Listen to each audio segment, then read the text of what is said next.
toutes, bonjour à tous, bienvenue sur les Sentiers du Réel. Je m'appelle Alexis et pour la seconde fois, j'accueille Peter Knight. Peter Knight qui nous était venu présenter un sujet sur l'ufologie, une ufologie parallèle, j'ai presque envie de dire, avec un parallèle par rapport aux envahisseurs, donc la fameuse série. Ensuite, il y a eu effectivement toute la saga des comics. Il y a effectivement le Code Adamski aussi.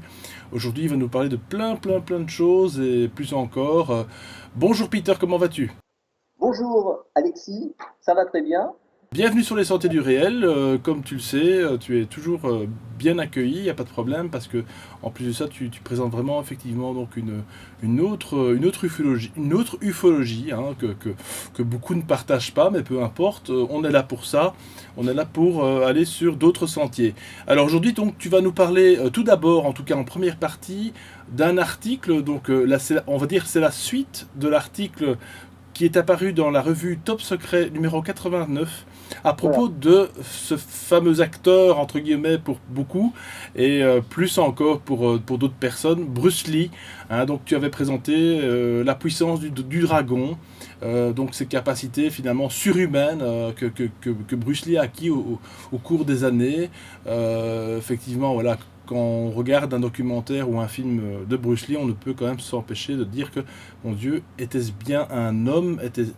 A-t-il bien existé? Moi encore, j'ai du mal. J'ai l'impression vraiment que c'est une légende vivante qui n'est effectivement pas morte. On en parlait justement aux antennes. Et donc là, tu vas nous présenter un petit peu l'article que tu as justement écrit dans le tout dernier Top Secret 90 ou 90 pour les Belges et pour les Suisses, qui est sorti donc tout récemment. Dis-moi un petit peu, Voilà. Peter. Ben voilà, Bruce Lee, oui. J'avais commencé dans la première partie de Top Secret numéro 89 à décrire que Bruce Lee, en fait, est un, est un personnage lié à la puissance de son imaginaire qu'il a incarné sur la Terre alors qu'on devrait tous le faire. Mais Bruce Lee est passé d'une certaine manière sous silence dans ce sens-là, parce qu'on ne comprend pas qu'il faut utiliser la puissance de l'imaginaire. C'est ce que Bruce Lee m'a dit. Donc, il faut que je dise donc aux gens qui certains ne vont pas me croire, mais de toutes les façons, j'ai d'autres sources. J'ai un ami qui s'appelle Yann qui a vu en songe Bruce Lee venir à lui, donc comme si la mort n'existait pas. Or, cette mort, effectivement, peut être imaginaire en même temps. Si on imagine que la mort existe, on peut la créer. Donc là, c'est pareil pour cette histoire. Bruce Lee possédait une puissance de l'imaginaire telle qu'il pouvait l'incarner sur la Terre. Et ça, c'est très peu, on en a très peu parlé de cet aspect de Bruce Lee. C'est-à-dire, on parle toujours que Bruce Lee est Jésus-Christ, un extraterrestre, un ancien Atlante, etc. Mais ça ne m'intéresse pas parce que ça n'est pas au sens concret du terme. Je parle de l'humanité qui, au sens concret, possède un dispositif qu'on appelle image, et cette image, elle est induite en soi, elle est dans notre ADN. C'est l'image du grand pensant créateur, c'est-à-dire l'image d'un être qui doit incarner les quatre éléments, c'est-à-dire d'abord les maîtriser à travers le souffle et l'inspire et l'expire, et devenir le cinquième au centre des quatre. C'est-à-dire que ça serait une croix centrée, hein, les quatre éléments, plus au centre, le centre, ça serait donc l'être universel, c'est-à-dire l'archétype de toute la nature, celui qui pense pour toute la nature et qui est la nature elle-même, mais la représente. Donc, c'est ce que, dans le premier article, je dis que les moines Shaolin qui copiaient l'attitude des insectes ou des animaux avaient compris les lois d'une certaine nature, c'est-à-dire ils copiaient donc ces attitudes pour retrouver une énergie corporelle, donc s'identifiant à l'animal comme Bruce Lee pouvait le faire pour le tigre, la menthe religieuse, etc. Et là, on a un aspect de la nature à travers l'être humain, celui qui guide, c'est-à-dire à travers les différents éléments de la nature pour en arriver à une intelligence qu'on appellera humaine ou alors extra-humaine par une sorte de superpuissance des animaux, comme la puissance du tigre, dont d'autres yogis ont fait figure, c'est-à-dire ils ont maîtrisé la volonté du tigre, ils ont maîtrisé en eux la rage du tigre, etc., pour en arriver à une sorte de superpuissance. Donc là, c'est ce qu'a étudié Bruce Lee. Moi, je l'ai fait, je n'étais pas du tout au courant des études de Bruce Lee, parce que je ne savais même pas qu'il avait au moins 3 000 livres chez lui de tous les mythes occidentaux, orientaux, etc. Donc, dans chaque mythe, que ce soit occidentaux, orientaux, il y a toujours le monde animal jusqu'aux Vikings, où il y a le bestiaire animal, etc. Et pourquoi doit-on ressembler à un animal? C'est parce que l'énergie libre, à travers tous les corps, un animal est très puissant, hein, des antilopes, ça galope à des vitesses incroyables. Bon, la menthe religieuse, je crois qu'elle peut faire avec sa tête le tour à 360 degrés ou je ne sais plus quoi. Ils ont des facultés absolument phénoménales. Donc là, il faut retrouver ça dans notre conscience, quoi. C'est un état de conscience. Et cet état de conscience, si on détruit la nature autour de soi, c'est pour ça que les moines Shaolin faisaient très attention à la nature. Même Léonard de Vinci, on dit que Bruce Lee était un grand artiste digne de Léonard de Vinci, qui lui ressemblait d'ailleurs dans ses études, parce que même Léonard de Vinci a étudié les insectes, le bourdon. Il disait même presque que c'est impossible que le bourdon vole tel qu'il est, mais il y a d'autres choses dans la nature. On doit récupérer tout ce savoir. Donc en fait, on arrive à l'état d'autoréalisation quand on a compris la nature sans la détruire. Alors là, je dirais le contraire de Monsanto, là, où Monsanto fait ses produits, ou détruit toute la nature, et se donne lui-même des médailles, s'acclame lui-même, s'embrasse les épaules très certainement. Une fois qu'il a détruit les abeilles et tout, il est très content, alors qu'en fait, Bruce Lee, lui, sans technologie, sans quoi que ce soit, devient un surhomme. Pourquoi? Parce que justement, il essaye de comprendre cette nature dont tous les plus grands artistes, ce qu'on appelle les philosophes et tout ce qui étaient les moines Shaolin et tout ce qui représentait les arts martiaux, justement respectaient cette nature parce qu'ils savaient que si détruisaient tout ça, ils se détruisaient eux-mêmes.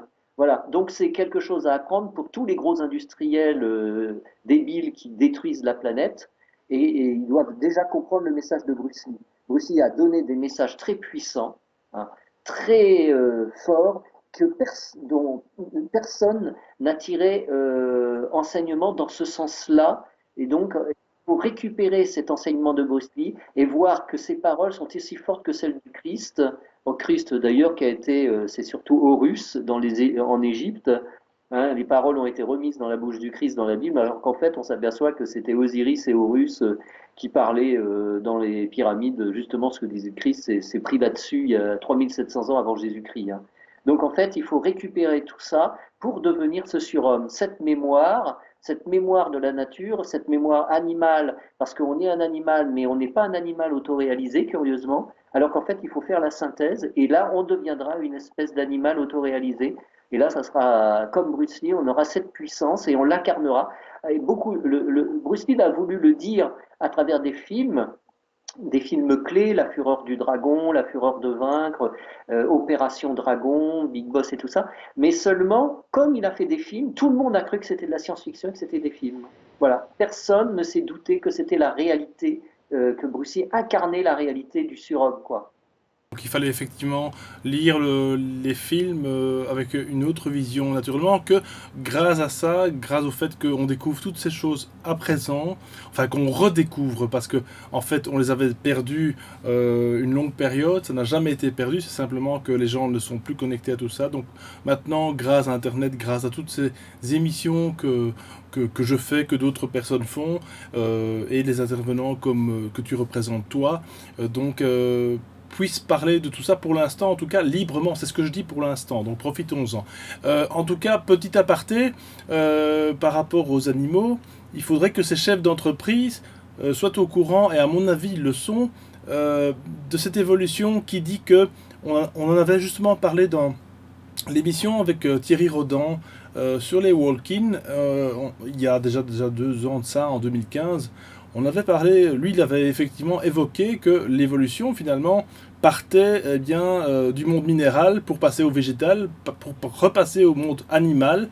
Et donc voilà, pour redevenir un homme et pour après devenir ce qu'on appelle donc une entité non incarnée. Et c'est ça vraiment la sublimation, pour reprendre un peu les termes que tu utilises en général, effectivement, de quitter finalement cette espèce d'évolution finalement de matière pour passer à autre chose, à un autre état. Alors ce qui est très intéressant, c'est que tu avais parlé aux antennes, que toi, donc, comme tu l'as évoqué tout à l'heure, c'est que tu as vu, enfin en tout cas en rêve, c'est ça, ou en songe, Bruce Lee, mais tu n'es pas le seul, il y a d'autres personnes aussi qui l'ont vu. Absolument, oui. Est-ce que tu veux peut-être un peu nous en parler apparemment, Alors moi, je pense qu'il y a une réalité de Bruce Lee dans les terres, et il a imprimé son être, comme on le raconte pour Jésus-Christ avec les apôtres, donc il a imprimé par expression, parce qu'il faut comprendre les recherches des moines Shaolin. Il y avait l'impression de l'être, c'est-à-dire cette impression en soi, qui menait à une compression de l'énergie, comme une chrysalide, c'est-à-dire cette compression qui devait changer physiquement l'être. Mais cette compression n'a pas lieu à l'heure actuelle parce qu'on n'a pas compris les valeurs que donne la nature, c'est-à-dire la graine qui se transforme et peut devenir, libère le programme dans l'ADN à travers la terre et qui devient un arbre géant, par exemple. La petite graine de rien du tout, si elle est jetée dans la bonne terre, deviendra un homme et un arbre géant qui donnera ses fruits à la nature. Les fruits, c'est l'expression. Mais par la compression même de l'énergie de la graine, il va y avoir une certaine puissance du programme ADN, c'est-à-dire ADN qui pourrait devenir Adonai, le Seigneur, quoi, qui fait qu'il ensemence et donne, par exemple, le fruit de ce qu'il est à tous les niveaux. Donc on est égal à ce niveau-là nous-mêmes, on est comme une graine lancée dans la bonne terre. Si on est lancé dans la bonne terre, c'est dans le champ où on travaille, le champ de conscience, on pousse et on devient cet arbre. Mais comme on n'a pas compris que notre arbre, que ce soit généalogique ou l'arbre qui porte les fruits, si l'arbre ne porte pas de fruits, c'est même pas la peine que cet être humain existe, puisqu'il ne porte pas les fruits en lui, il est passif, et donc les autorités prennent le pas et le dominent. Le fruit n'existant pas, c'est le fruit empoisonné que l'homme mangera parce qu'il n'a pas goûté à son propre fruit, ce qu'il était en tant qu'artiste ou créateur. Parce que tout est dual dans l'univers du Tao. Il y a petit, grand, fini, infini, le jour, la nuit, conceptuellement le temps, l'éternité, le mortel, l'immortel, la créature, le créateur. Donc ça, c'est un schéma qu'il faut fusionner dans la gangue que l'on représente, qui n'est pas l'ego universel, qui est une gangue, qui est un véhicule. Et à ce moment-là, on devient la gangue par osmose universelle et cosmique. C'est-à-dire qu'il faut faire pousser à ce moment-là la graine. Donc on ne pense plus à ce moment-là, il n'y a plus d'intellect. Donc plus vraiment d'ego dans ce sens-là, parce que c'est l'intellect qui est le danger pour arrêter la pousse de cet arbre, puisque nous devons imiter la nature, s'oublier, comme voulait le faire, comme le faisait Bruce Lee et d'autres, pour percer, transpercer cette matière que l'on représente. Donc il faut tout rassembler en un seul point de la matière, c'est-à-dire devenir, pour dépasser le physique, il faut devenir ultra physique. C'est-à-dire non pas vouloir se dédoubler par ego, c'est-à-dire ah ben pour me sentir bien je vais me dédoubler, je vais devenir c'est pas ça, c'est devenir un et faire cheville avec la matière, se maintenir comme un pneu adhère à la route, comme un pneu Michelin va adhérer à la route avec les voitures de course par exemple, ou Dunlop ou etc. Enfin on fait de la pub là, mais je veux dire on adhère, c'est l'adhérence qui compte, c'est pas l'adhésion, c'est l'adhérence. Adhérer physiquement comme le faisait Bruce Lee, c'est-à-dire par impression, compression pour être l'expression, au-delà de la pression. C'est-à-dire on exerce une super pression intérieure et tout s'ouvre pour exprimer, c'est-à-dire c'est l'expression, au-delà de la pression. D'abord on est dans l'impression, c'est-à-dire la pression à l'intérieur, dans la compression pour la prendre en soi, pour en faire quelque chose, et là, à ce moment-là, on agit, on devient l'expression. Donc le verbe vivant, on est un verbe fait chair, au-delà de l'animal, où en maintenant l'état d'animal pour être le berger de ces animaux, on a la conscience du monde animal en tant que berger de la création.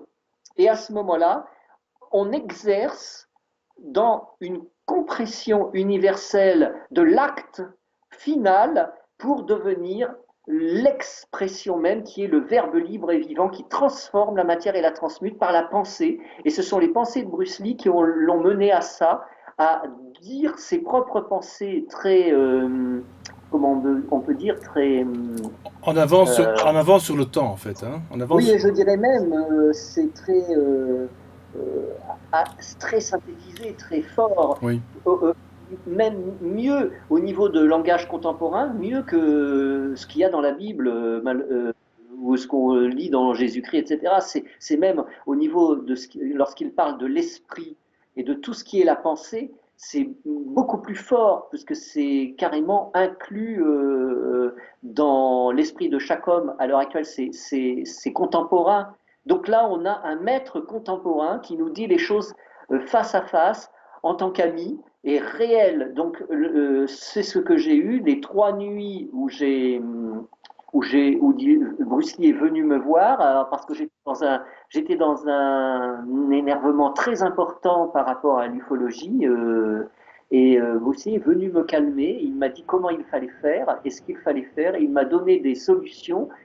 La première nuit, il vient, il me donne comment faire, donc je l'ai fait avec lui. Et ensuite, curieusement, la nuit où il est venu après, je dormais profondément, j'avais complètement oublié et je me suis rappelé de tout. Quand il est venu, il m'a réveillé dans mon rêve. Il m'a réveillé, je me suis réveillé dans mon rêve et il m'a expliqué les choses. La troisième nuit qu'il est venu, c'était encore plus faramineux et il m'a réveillé dans mon coma, il m'a réveillé, on a continué l'enseignement, c'est incroyable. Et j'ai un ami qui faisait du karaté. Il m'a dit qu'il a vu Bruce Lee arriver devant lui, il l'a salué et tout, et il est reparti, et il dit que c'était vraiment Bruce Lee, il était sidéré parce qu'il s'attendait absolument pas à voir Bruce Lee dans son rêve.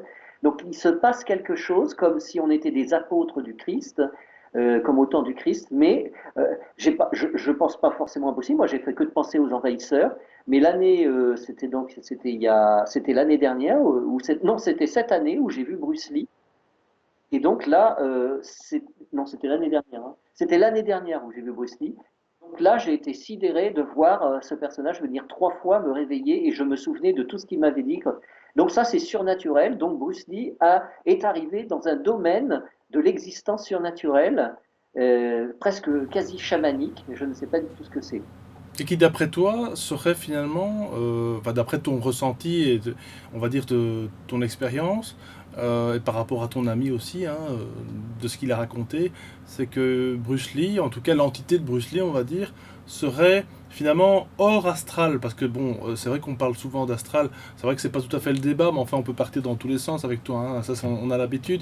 L'astral qui est effectivement, on va dire un petit peu le disque dur, la mémoire, voilà, le résiduel de tout ce qui existe, tout ce qui est soi-disant inimaginable. Et en fait, encore une fois, c'est ce que je dis, tous les inventeurs et tous les fameux génies soi-disant qui s'approprient quelque chose, il faut bien se dire une chose, c'est que si on arrive à le capter, c'est que ça existe déjà, justement, dans cet astral. Sinon, on ne pourrait pas concevoir, nous, en tant qu'humains, quelque chose qui n'existe pas encore ici sur Terre. Enfin bon, je ne sais pas si je suis très clair dans ce que je veux dire, mais bon, soit. Mais pour en revenir à Bruce Lee, l'entité de Bruce Lee serait finalement hors de cet astral, parce que lui, donc, voilà, il aurait déjà passé, on va dire, une autre dimension, disons une autre fréquence. C'est l'ultra-physique comme un peu le champ d'une étoile qui serait concentré au niveau atomique. Ça pèserait 1 tonne le millimètre, quoi. C'est le contraire de l'astral, quoi. Voilà. C'est c'est- c'est quelque chose de particulier. Disons que le centimètre carré pèserait 1 tonne dans la gravitation. C'est un phénomène de gravitation. C'est spécifique aussi. On voit là, il défie l'entendement et même il est au-delà de l'acteur. C'est plus l'acteur, c'est un être tellement naturel dans le surnaturel que la logique devient illogique. Et donc c'est quelque chose d'extrêmement puissant. Alors, bon, est-ce qu'on peut imaginer, et ça c'est moi qui te lance le sujet, Bruce Lee, étant donné que c'est quand même une figure forte du cinéma de l'époque et encore maintenant, on le sait, ce sont des figures qu'on représente souvent, des légendes, hein, on dit ça, on appelle des légendes, telles que James Dean, Marilyn Monroe, etc., sont des personnes qui ont un charisme tel qu'on s'en souvient comme s'ils étaient imprégnés en nous. Ils font partie finalement de notre non seulement de notre culture, mais ils font partie de nous, intégrantes quelque part. Pour ceux qui s'intéressent naturellement et à Bruce Lee, et à Marilyn Monroe, et à James Dean, voilà, parce que ce sont des personnages quand même un peu différents, mais avec une aura, finalement une aura, c'est ça, c'est vraiment le terme, très puissante. Est-ce que tu penses que ce sont, comme Bruce Lee, des personnes, je sais que c'est pas le débat, mais des personnes qui ont été finalement sacrifiées? Parce qu'encore une fois, euh, je parle pas ici du fait qu'ils ont été soit assassinés, etc., ou en tout cas, euh, on a fait un complot contre eux, mais en tout cas, ce sont des personnes. Est-ce que tu crois que c'est les forces dites noires, ou en tout cas qui sont parmi nous, parce qu'on le sait, il y a quand même des choses quand même assez néfastes ici sur Terre, dans un subtil, on va dire, déjà même rien qu'au niveau physique en tout cas, est-ce que tu penses que ces personnes-là étaient ici pour changer quelque chose par rapport à l'humanité et qu'ils ont donc et dont on a écourté pour faire court, dont on a écourté la vie, parce que finalement voilà, est-ce qu'ils n'avaient pas effectivement ici une mission, enfin en tout cas pour parler de Bruce Lee, parce que Marilyn Monroe je ne sais pas, je crois pas, mais bon voilà, paix à, Bon, paix à son âme. je pense que Hollywood manie des personnalités pour une image, pour montrer une image. Donc Marilyn Monroe, c'était pour une image parce que c'était commercial d'une certaine façon. Mais Bruce Lee, ça n'a pas été du tout ça. Il n'y avait rien. Bruce Lee ne s'est absolument pas entendu avec, par exemple, le producteur d'Opération Dragon, ni le scénariste Michael Allen. Donc, ce n'est pas ça du tout. Bruce Lee était en colère contre ce monde et il voulait démontrer ce qu'il représentait en tant qu'être réalisé. Parce que il ne faut pas oublier il connaissait les 108 figures animales à l'âge de 18-19 ans quand il est venu aux États-Unis, des figures du Qigong, du Tai Chi Chuan et du Kung Fu. C'était déjà un maître. On le voit très bien quand il fait sa démonstration du tigre à Hollywood pour se présenter. Hein, quand il est venu, il n'avait pas beaucoup d'argent, il est venu se présenter à Hollywood. Et on voit très très bien qu'il est au-delà déjà de ce que sont les écoles d'arts martiaux, qu'il disait être retardé dans le sens où il se conditionnait à un combat. Alors là, il disait tu vas perdre toutes tes dents si tu te conditionnes à un combat à l'avance.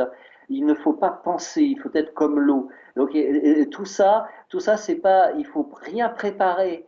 Lui, il était dans les combats de rue. Donc en fait, ça n'a rien à voir. Et il cherchait directement, ça dure pas longtemps un combat de rue. Il faut trouver tout de suite. Donc c'est pour ça qu'il a créé le Jet Kunedo.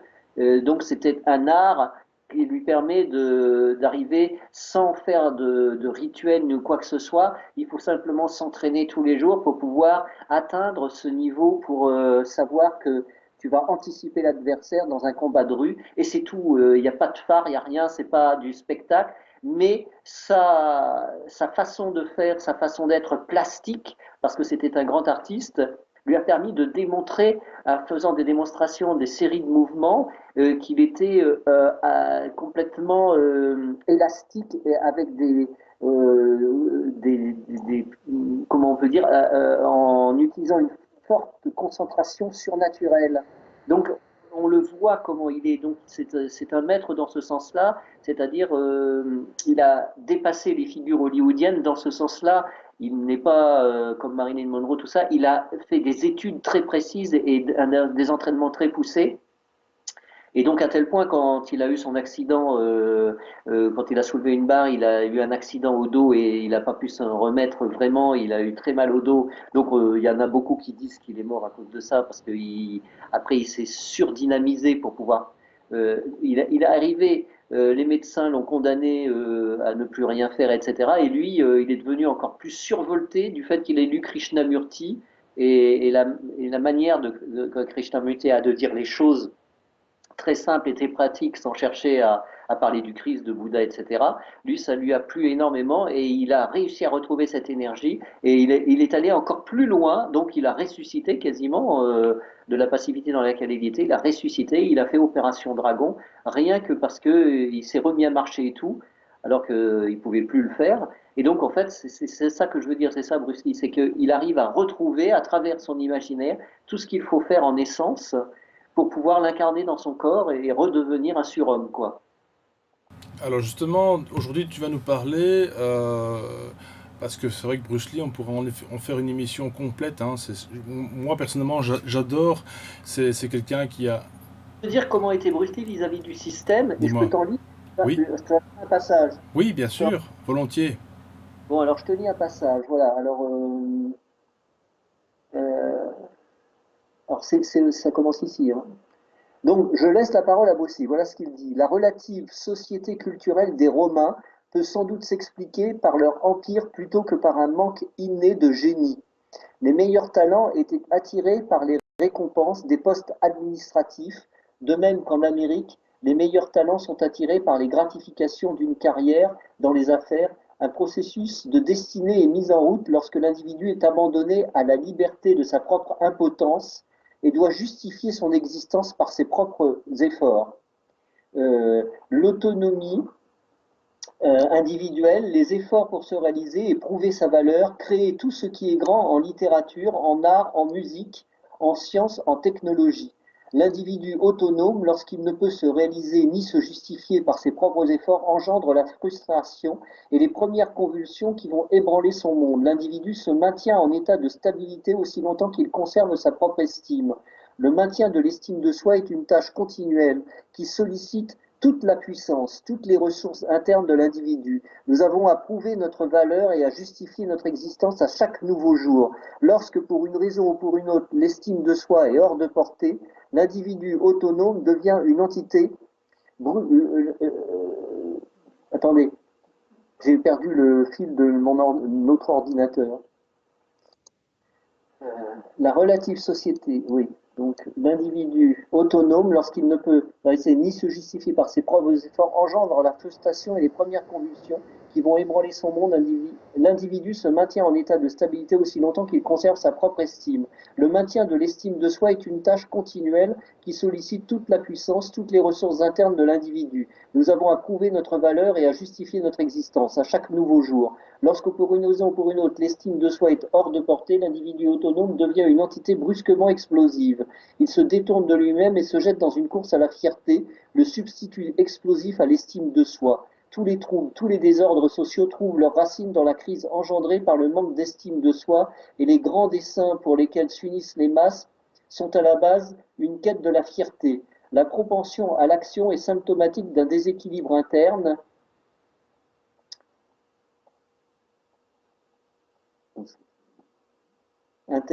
Être équilibré, c'est être plus ou moins au repos. L'action est comme un balancement des bras destiné à conserver notre équilibre, à nous maintenir à flot, et s'il est vrai ainsi que Napoléon l'écrivait à Carnot, que l'art de gouverner est de ne pas laisser les gens se reposer. Il existe donc un art du déséquilibre. La différence cruciale entre un régime totalitaire et un ordre social de liberté repose peut-être sur des méthodes de déséquilibre par lesquelles les gens sont maintenus actifs et en état d'effort permanent. Souvent, la chose que nous poursuivons avec le plus de passion n'est que le substitut d'une chose que nous désirons ardemment et que nous ne pouvons avoir. Il est sage de prédire que l'accomplissement d'un désir ardent n'entraîne pas forcément l'apaisement de nos angoisses. Dans chaque poursuite passionnée, la poursuite compte plus que l'objectif poursuivi. Donc la voie que l'acteur a empruntée lui a permis de s'accomplir et d'incarner un véritable guerrier, si tu veux, donc du monde moderne, un surhomme luttant contre les lois établies. Sa comparaison de l'Empire romain avec le système américain nous renvoie à son premier film en tant que réalisateur, La Fureur du Dragon, où il combat à la fin Chuck Norris dans la Colisée de Rome. Un message contre nos sociétés devenues apathiques, où le numéro de dossier d'un individu est devenu plus important que l'homme lui-même.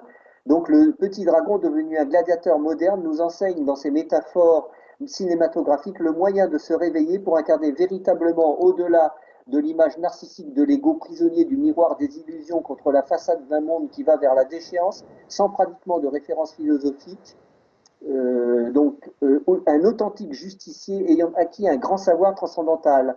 En déclenchant une action sans intellectualiser quoi que ce soit, Bruce détruit spontanément le mal ainsi que le conditionnement intellectuel à sa source, conditionnement qui anéantit l'énergie vitale de l'individu.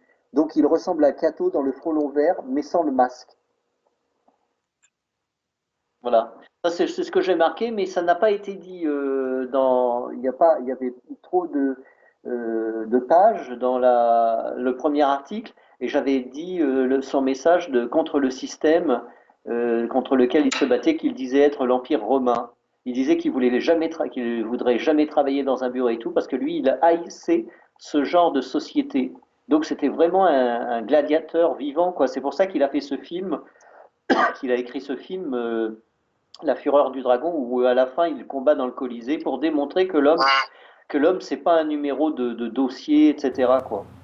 Et c'est un film que j'adore parce que il est bourré d'humour et en même temps d'une profondeur euh, au-delà des combats voilà, qu'on pourrait, euh, disons, prendre pour quelque chose pour certains, disons, de ridicule. Moi, je trouve ça au contraire d'une chorégraphie monumentale. C'est un truc vraiment super intelligent. Et je me souviens surtout du passage quand la fille disons, lui présente les fameux jardins euh,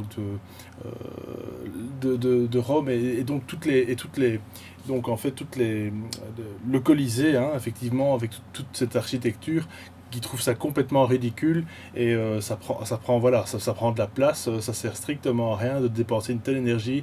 Je trouve ça magnifique. Moi, c'est quelque chose qui m'a vraiment marqué à l'époque et voilà. Et je vous parle de ça il y a au moins 20 ans, donc voilà. Donc quelque chose, voilà, Bruce Lee, c'est vraiment un retour aux sources avec toi aussi, Peter, grâce à ça, parce que c'est vrai que c'est une autre lecture qu'on a de cet homme et enfin, qui est plus qu'un homme finalement. Ça c'est clair. C'est quelque chose de voilà, c'est très intéressant. Et puis bon, sans oublier aussi donc pour celles et ceux qui nous écoutent, qui font éventuellement des arts martiaux, ben on le voit dans les librairies, tous les magazines à chaque fois, il y a au moins tous les mois une couverture de Bruce Lee qui traîne à gauche à droite dans les magazines donc d'arts martiaux, voilà. Donc c'est vraiment voilà, c'est un bel hommage et puis c'est surtout une autre lecture, une autre façon de voir. Et puis de toute façon, c'est clair que les arts martiaux ne peuvent pas être que art martial terrien, ça doit être aussi quelque chose de très ésotériste, exotériste peut-être aussi, mais en tout cas ésotériste, ça a une autre signification que de taper son voisin ou de se défendre parce que voilà, on nous a volé le portefeuille. C'est autre chose que ça, c'est pas de la violence, c'est une maîtrise du corps, une maîtrise, une compréhension, et puis surtout eh bien, quelque chose que je vais sûrement entrevoir dans une interview ou une vidéo prochaine, c'est le côté régénérateur. On peut effectivement s'auto-réparer, en tout cas biologiquement. Mais ça, j'y crois très très fort. Déjà, avec l'alimentation, c'est déjà très important. Enfin voilà, en tout cas, ça, c'est une aparté que je fais. Voilà, et de toute façon, et Bruce Lee, en plus de ça, on ne s'aperçoit pas quand il fait ses cris que ça vient du plus profond de lui, dans l'inspire et l'expire, parce qu'il expire, on voit bien qu'il expire son cri, et le cri, ça vient du ki-i des moines Shaolin, parce que le kiai vient des moines Shaolin, en réalité, le kiai japonais, et donc là, ça aussi, il faut le savoir, c'est que Bruce Lee, lui, s'entraînait avec son souffle, on le voit, il l'a développé avec son kiai, on voit tous les muscles de la gorge, dans Opération Dragon, quand il écrase un individu devant Anne, quand il combat le pire ennemi qui a tué sa sœur dans le scénario du film Opération Dragon, il écrase l'individu et en fait, on voit qu'il expire le cri et on voit les muscles de sa gorge et justement, c'est ce que faisaient les moines Shaolin. Comment dire, il développait les muscles de la gorge pour faire le ki, ce cri que pousse Bruce Lee. Et c'est très peu dit ça dans les revues. On n'a pas, on parle toujours du kung-fu, etc. Mais ça va bien au-delà. Aussi nous démontre qui il est réellement en image vivante de l'être qui maintenait son esprit par super concentration. Donc là, dans le deuxième article, on a cette super concentration et l'explication de cette super concentration. Comment il dit qu'il faut sortir l'esprit à travers ses yeux. Donc ça, c'est carrément une initiation dans des anciens temples hindous et bouddhistes. Et il matérialise sa force pensée, c'est incroyable, et même sa forme pensée, très certainement. Et donc là, on n'a jamais parlé réellement de ça dans les revues de karaté. Non, c'est ça, voilà. Et il y a un autre sport dont je ne me rappelle plus malheureusement le nom, en tout cas là, précipitamment, c'est le fameux art martial avec le bâton de bois, je m'excuse, hein, c'est vraiment. Donc, où ils doivent effectivement, quand ils arrivent c'est le premier qui arrive à toucher l'autre, c'est un petit peu, disons, l'ancêtre de l'escrime, hein, finalement. L'escrima philippa, ça vient de ça. Bruce Lee a été enseigné par Danny Dos Santos, son meilleur ami. Et après, je ne sais plus quel art martial s'appelle le kendo, mais c'est avec des grands bâtons, mais il y a les bâtons courts. L'escrima philippa, c'était ça. Et donc, on a toute la genèse pour, même là, quand j'ai dit dans mon premier article que le kung fu vient des anciennes jonques, parce qu'on voit les jonques, et il est dans une jonque, Bruce Lee, au début du film Opération Dragon. Et tout ça n'est pas anodin. C'est là qu'est né le kung-fu quasiment avec ces femmes qui devaient s'entraîner et se tenir. C'est pour ça qu'il y a la garde qui est comme ça, parce qu'ils se tenaient au bastingage et aux cordes, etc. Et en fait, ils ont donc il y a toutes les attitudes qui démontrent que tout vient de ces gens. La jonque est de la forme de l'oreille de la sagesse de Bouddha. Elle est vue de dessus, c'est la forme de l'oreille. Et c'est ça qu'il y a dans mon premier article, puis après dans le deuxième. Non, non, mais je sais. Mais les moines Shaolin, c'est pas japonais. Les moines Shaolin, c'est chinois. Hein. Quand ça vient du Japon, tout vient en fin de compte d'abord de la Chine qui a fait ça. Donc c'est pour ça que c'est pas les écoles, la guerre des écoles secrètes japonaises, chinoises, etc. Quand il y a le kiai vient du ki Shaolin chinois. Et donc voilà, il était intégré dans toute cette formation Bruce Lee. Voilà, combien il est important de pouvoir de temps à autre libérer cette énergie qui est en nous sans devoir taper son voisin ou son collègue de travail. Je conseille vraiment à tous d'aller peut-être pourquoi pas crier dans un champ pourvu que vous ne dérangiez ni les animaux ni les arbres. Et non mais c'est vrai parce qu'on garde tout ça en nous. C'est d'ailleurs une énergie tellement puissante qu'elle nous amène d'ailleurs certaines maladies si on la garde en nous trop souvent. Voilà, donc comme quoi le sport et en tout cas la méditation et l'énergie qui doit être dépensée est très important. Je pense qu'il y aura quand même un peu moins de guerre, hein, Peter, donc voilà. Alors, tu vas nous parler. Alors, aujourd'hui, tu vas nous parler de plein de choses. C'était très intéressant par rapport à Bruce Lee parce que c'est vrai que c'était. Je te l'avais demandé d'ailleurs que tu nous en parles parce que c'est quelque chose qui me tient fort à cœur. Et en plus de ça, on le rappelle, comme tu as écrit la deuxième partie de l'article du numéro 89 de Top Secret, voilà, donc qui est donc maintenant dans le nouveau Top Secret 90-90 qui est sorti dans toutes les bonnes librairies et sur commande. Voilà. En tout cas, aujourd'hui tu vas nous parler, donc évoquer en tout cas ton nouveau livre. C'est plutôt quoi? Un roman. Ça s'appelle donc Les pions humains du jeu d'échecs de Mars. C'est, on va dire, un petit peu ce qui fait suite, on pourrait dire, ou en tout cas en résonance avec tes deux premiers tomes du dossier secret des envahisseurs. Hein, c'est ça, hein, Victor? Ça, c'est nouveau dans le sens où il y aura d'autres informations parce que je fais un long avertissement et préface amalgamé pour expliquer que le livre, c'est à propos du 50e anniversaire de la série cette année et pour montrer qu'on peut faire un film et que ces films, par rapport par exemple à La Guerre des Étoiles et à Rencontre du troisième type, où ça a un peu vieilli, on a, bon, La Guerre des Étoiles, c'est plutôt l'espace cow-boy, un peu de l'espace, enfin, c'est la guerre à cow-boy. Mais moi, c'est plutôt un thriller psychologique spatial. Donc, je pars de la base de ce qui a été écrit dans Les Envahisseurs, dans ces scénarios-là.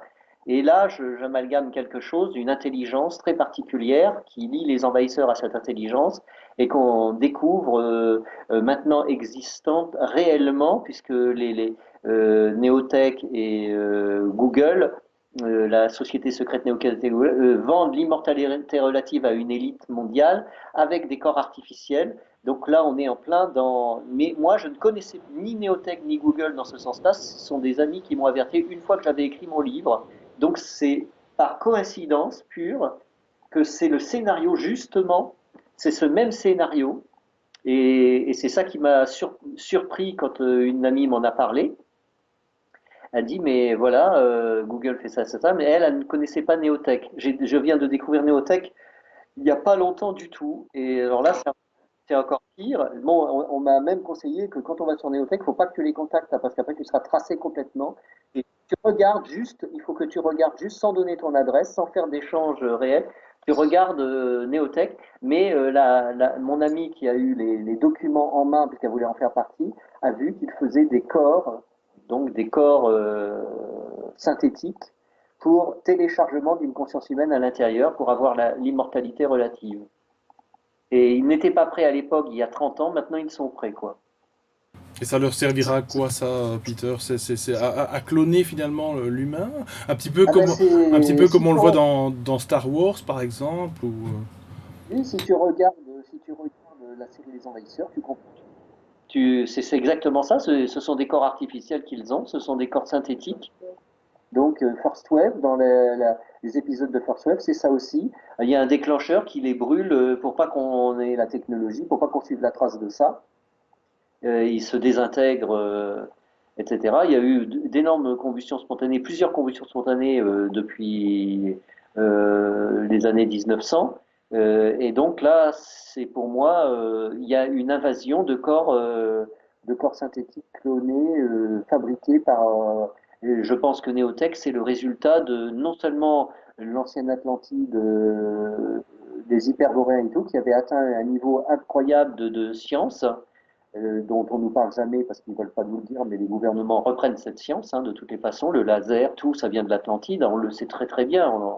Donc tous les récits épiques de la Bhagavad Gita, c'est l'Atlantide, etc. On nous raconte que des histoires ici, nous faire croire ça, alors que même Steven Seagal le dit, qu'il y a une élite mondiale qui depuis 80 ans, dans son film Terraminé, il fait une conférence à la fin où il dit que une élite mondiale possède des énergies magnétiques et nous, on n'a rien que des énergies poubelles. Il le dit dans son film Terraminé, hein. Donc il était au courant de quelque chose puisque c'était un ancien membre du CIA, Steven Seagal. Donc le CIA, ça a été fait lors de l'opération Paperclip, hein, pour couvrir toutes les actions de ce qui devait couvrir toutes les inventions de Nikola Tesla, le rayon téléforce, le disque volant sans énergie externe que Nikola Tesla voulait présenter au Congrès de Genève pour l'accès à l'énergie libre et la paix mondiale pour toute l'humanité. Ça a été inversé par les nazis. Donc les nazis se sont retrouvés avec ces plans du disque discoïdal, du condensateur discoïdal de Nikola Tesla. Est-ce que tu penses, toi, Peter, enfin, est-ce qu'on pourrait penser même 2 secondes, même si c'est 2 secondes de trop, parce que je sais que là, je vais partir dans un trip dans la question, puisque je propose, en fait, je prépare jamais mes questions, je pense que les auditeurs commencent à le savoir. Mais il m'est arrivé d'avoir certaines expériences assez étranges avec, on va dire, comment est-ce que je veux dire ça?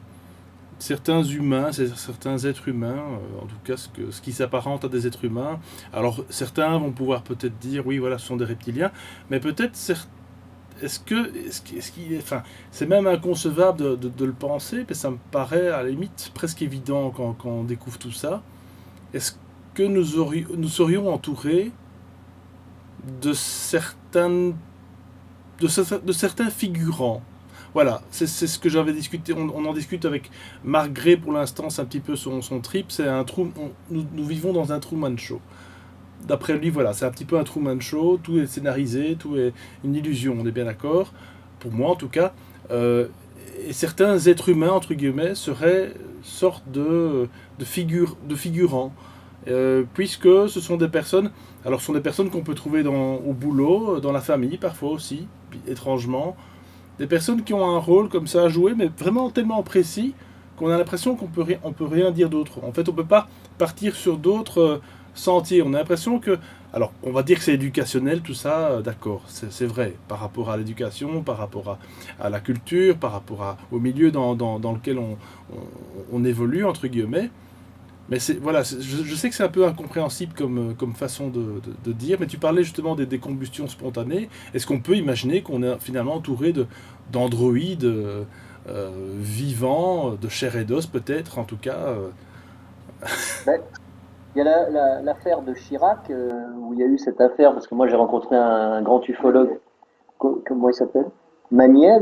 Il s'appelle Magniez, donc il a eu un dossier, il avait contacté Chirac, il y a eu cette affaire secrète du gouvernement français qui a été alertée, où on a découvert dans des cliniques et hôpitaux des gens qui avaient un liquide bleu à la place du sang. Et moi, curieusement, j'ai pas fait attention quand j'ai su parce qu'il y a eu l'affaire des ovnis très particulière avec des gens très certainement au sang bleu, donc qui n'est pas un sang vraiment, c'est un liquide bleu. Et j'ai découvert que justement le liquide nanotechnologique est bleu. Donc je pense que c'est Hugo Chavez, je crois qu'il a dit qu'il y avait deux humanités sur la Terre, une qui n'est qu'apparente, quoi, donc qui n'est pas la véritable humanité, et une autre nous. Et lui, il dit, moi, je suis vraiment un homme, tandis que je connais des gens qui n'en sont pas. Donc, je peux penser que la technologie des superordinateurs, c'est un dieu artificiel qui télécommande une invasion et venu d'un point dimensionnel qui n'est pas le nôtre, à mon avis, qui ouvre des portails à la Bill Gates, très certainement, hein, avec des vaisseaux très particuliers. Et je pense qu'on a déjà cet exemple dans le film, la première superproduction Star Trek, où il y a un vaisseau entité qui fait au moins je ne sais pas combien de fois la distance de la Terre au Soleil et qui va arriver pour contacter la Terre. Il cherche le créateur. Et en fait, c'est une ancienne sonde qui a été prise par des machines et qui doit accomplir un certain programme, comme on lui avait demandé d'accomplir pour la recherche de la vie dans l'espace. Et alors, en fait, ça ramène avec la recherche d'une entité machine, quoi, une intelligence d'une entité machine qui sélectionne l'univers, quoi, et qui vole les planètes. Et donc, en fait, moi, je pense que il peut parfaitement exister, vu la manière dont on voit comment se transfèrent les informations d'un ordinateur à un autre et les images même d'un ordinateur à un autre à la vitesse grand V. Je pense qu'il peut exister des êtres sim, puisqu'on les avait déjà fabriqués, ces êtres sim, pour la médecine à une époque. On voulait après, on leur mettait du sang et tout, ils commençaient à parler, on voulait leur faire le langage et tout. Donc, en imaginant qu'il y a des puces électroniques qui peuvent permettre, dans des liquides bleus nanotechnologiques, de faire vivre une entité, c'est parfaitement possible, puisque Nikola Tesla disait que à partir du moment où on construit quelque chose, que ce soit un robot, que ce soit un ordinateur, tout est vivant. Donc Tesla disait ça, tout est vivant, hein, même une voiture à la limite. Donc il faut penser, donc il faut penser que là, quand on construit quelque chose, maintenant où on en est là, donc là j'ai un rapport justement dans un magazine comment s'appelle-t-il j'ai un rapport de Stephen Hawking qui dit une intelligence artificielle est en train de nous envahir et si on insiste lourdement, non seulement on va être envahi, mais détruit par elle. Donc ça fait partie, c'est marrant parce que je ne savais pas que Stephen Hawking disait ça, je ne savais pas que Neotech existait, je ne savais pas que Google vendait l'immortalité relative, et mon roman c'est ça. Donc en fait, et alors moi je l'ai fait par pur captage de l'intelligence, du fait de ce que j'ai découvert sur Mars. Les informations donc, à travers mon deuxième tome du dossier secret des envahisseurs, c'est ce que j'ai découvert sur Mars, qu'il existait comme, je ne sais pas, s'il s'appelle Brandebourg, celui qui a écrit un livre aux États-Unis qui dit qu'il y a eu des anciennes races sur Mars. Donc il explique la guerre du pôle Nord au pôle Sud de Mars, une guerre colossale qu'il y a eu d'après les traces. Et moi, je ne connaissais pas Brandebourg non plus, et je suis arrivé à la même conclusion que lui, mais moi, je dis qu'il existe, comme le professeur Hopi, dont le discours avait été publié dans Paris Match dans les années 50-60, qui disait que la cicatrice de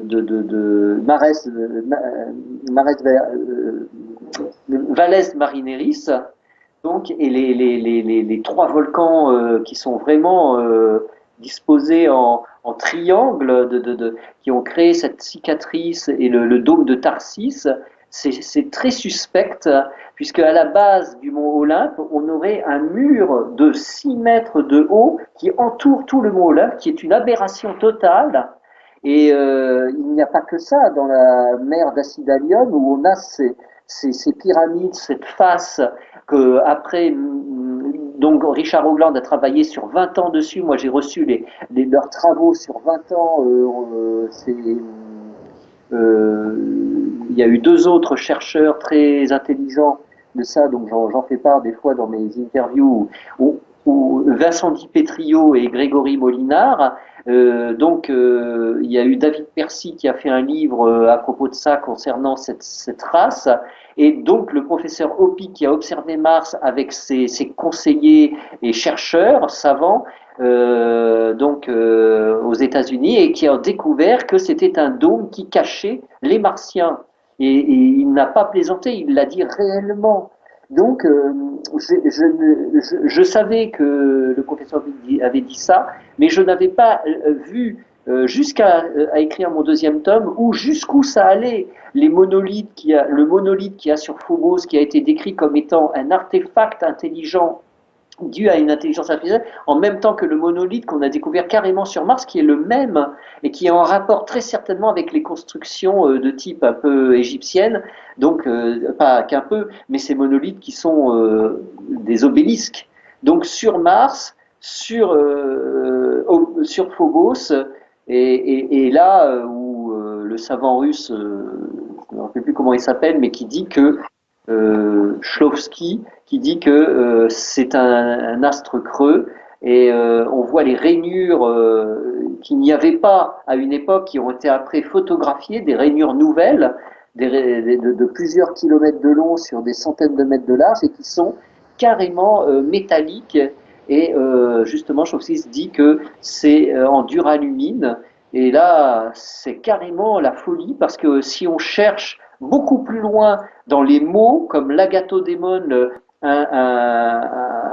ce que je t'avais dit, hein, ce qui existe, qui est un canal martien qui s'appelle l'agathodémon, qui est très très qui est l'énergie vrile atlante du temps des Hyperboréens, qu'on appelait agathodémon, dont les Phéniciens parlaient, qui étaient les vaisseaux, dont nous dit Robert Charroux, que le philosophe Socognathon décrit comme étant un vaisseau à hélice qui est propulsé par l'énergie serpent vril agathodémon.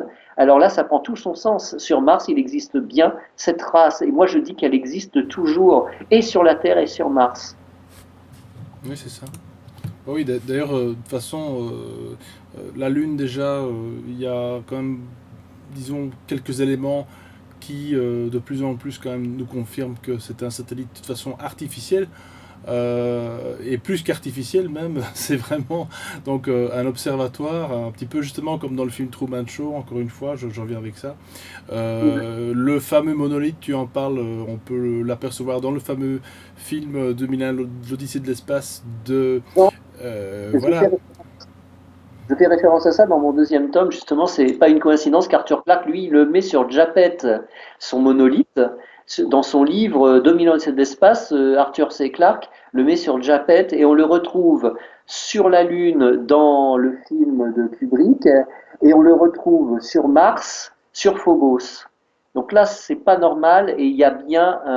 Faut savoir que Werner von Braun était un être qui a été souvent ça a été mis dans les brumes, Werner von Braun, mais en réalité cet ex-ESS qui a travaillé pour la conquête spatiale pour les Américains était avec, donc on le sait ça, avec Walt Disney. Ils ont fait un petit film dans les années 50 qui, dans ce film, Tom Corbett, Space Cadet, dit que sur Mars, il y a des pyramides, donc dans les années 50, avec des monolithes, des pyramides, etc. C'est exactement ce qu'on a découvert. Donc c'était dans les années 50 et en 76, la sonde Viking, qui veut dire les Apollons blonds au mieux, alors que Werner von Braun, dans sa mission de la Lune, en tant que directeur de la mission de la Lune, a appelé le programme Apollon, qui sont les Vikings, justement, puisqu'il en était un, dont le doigt, l'auriculaire, mute entre l'âge de 40 et 50 ans. Alors moi, je peux te lire un truc de l'espace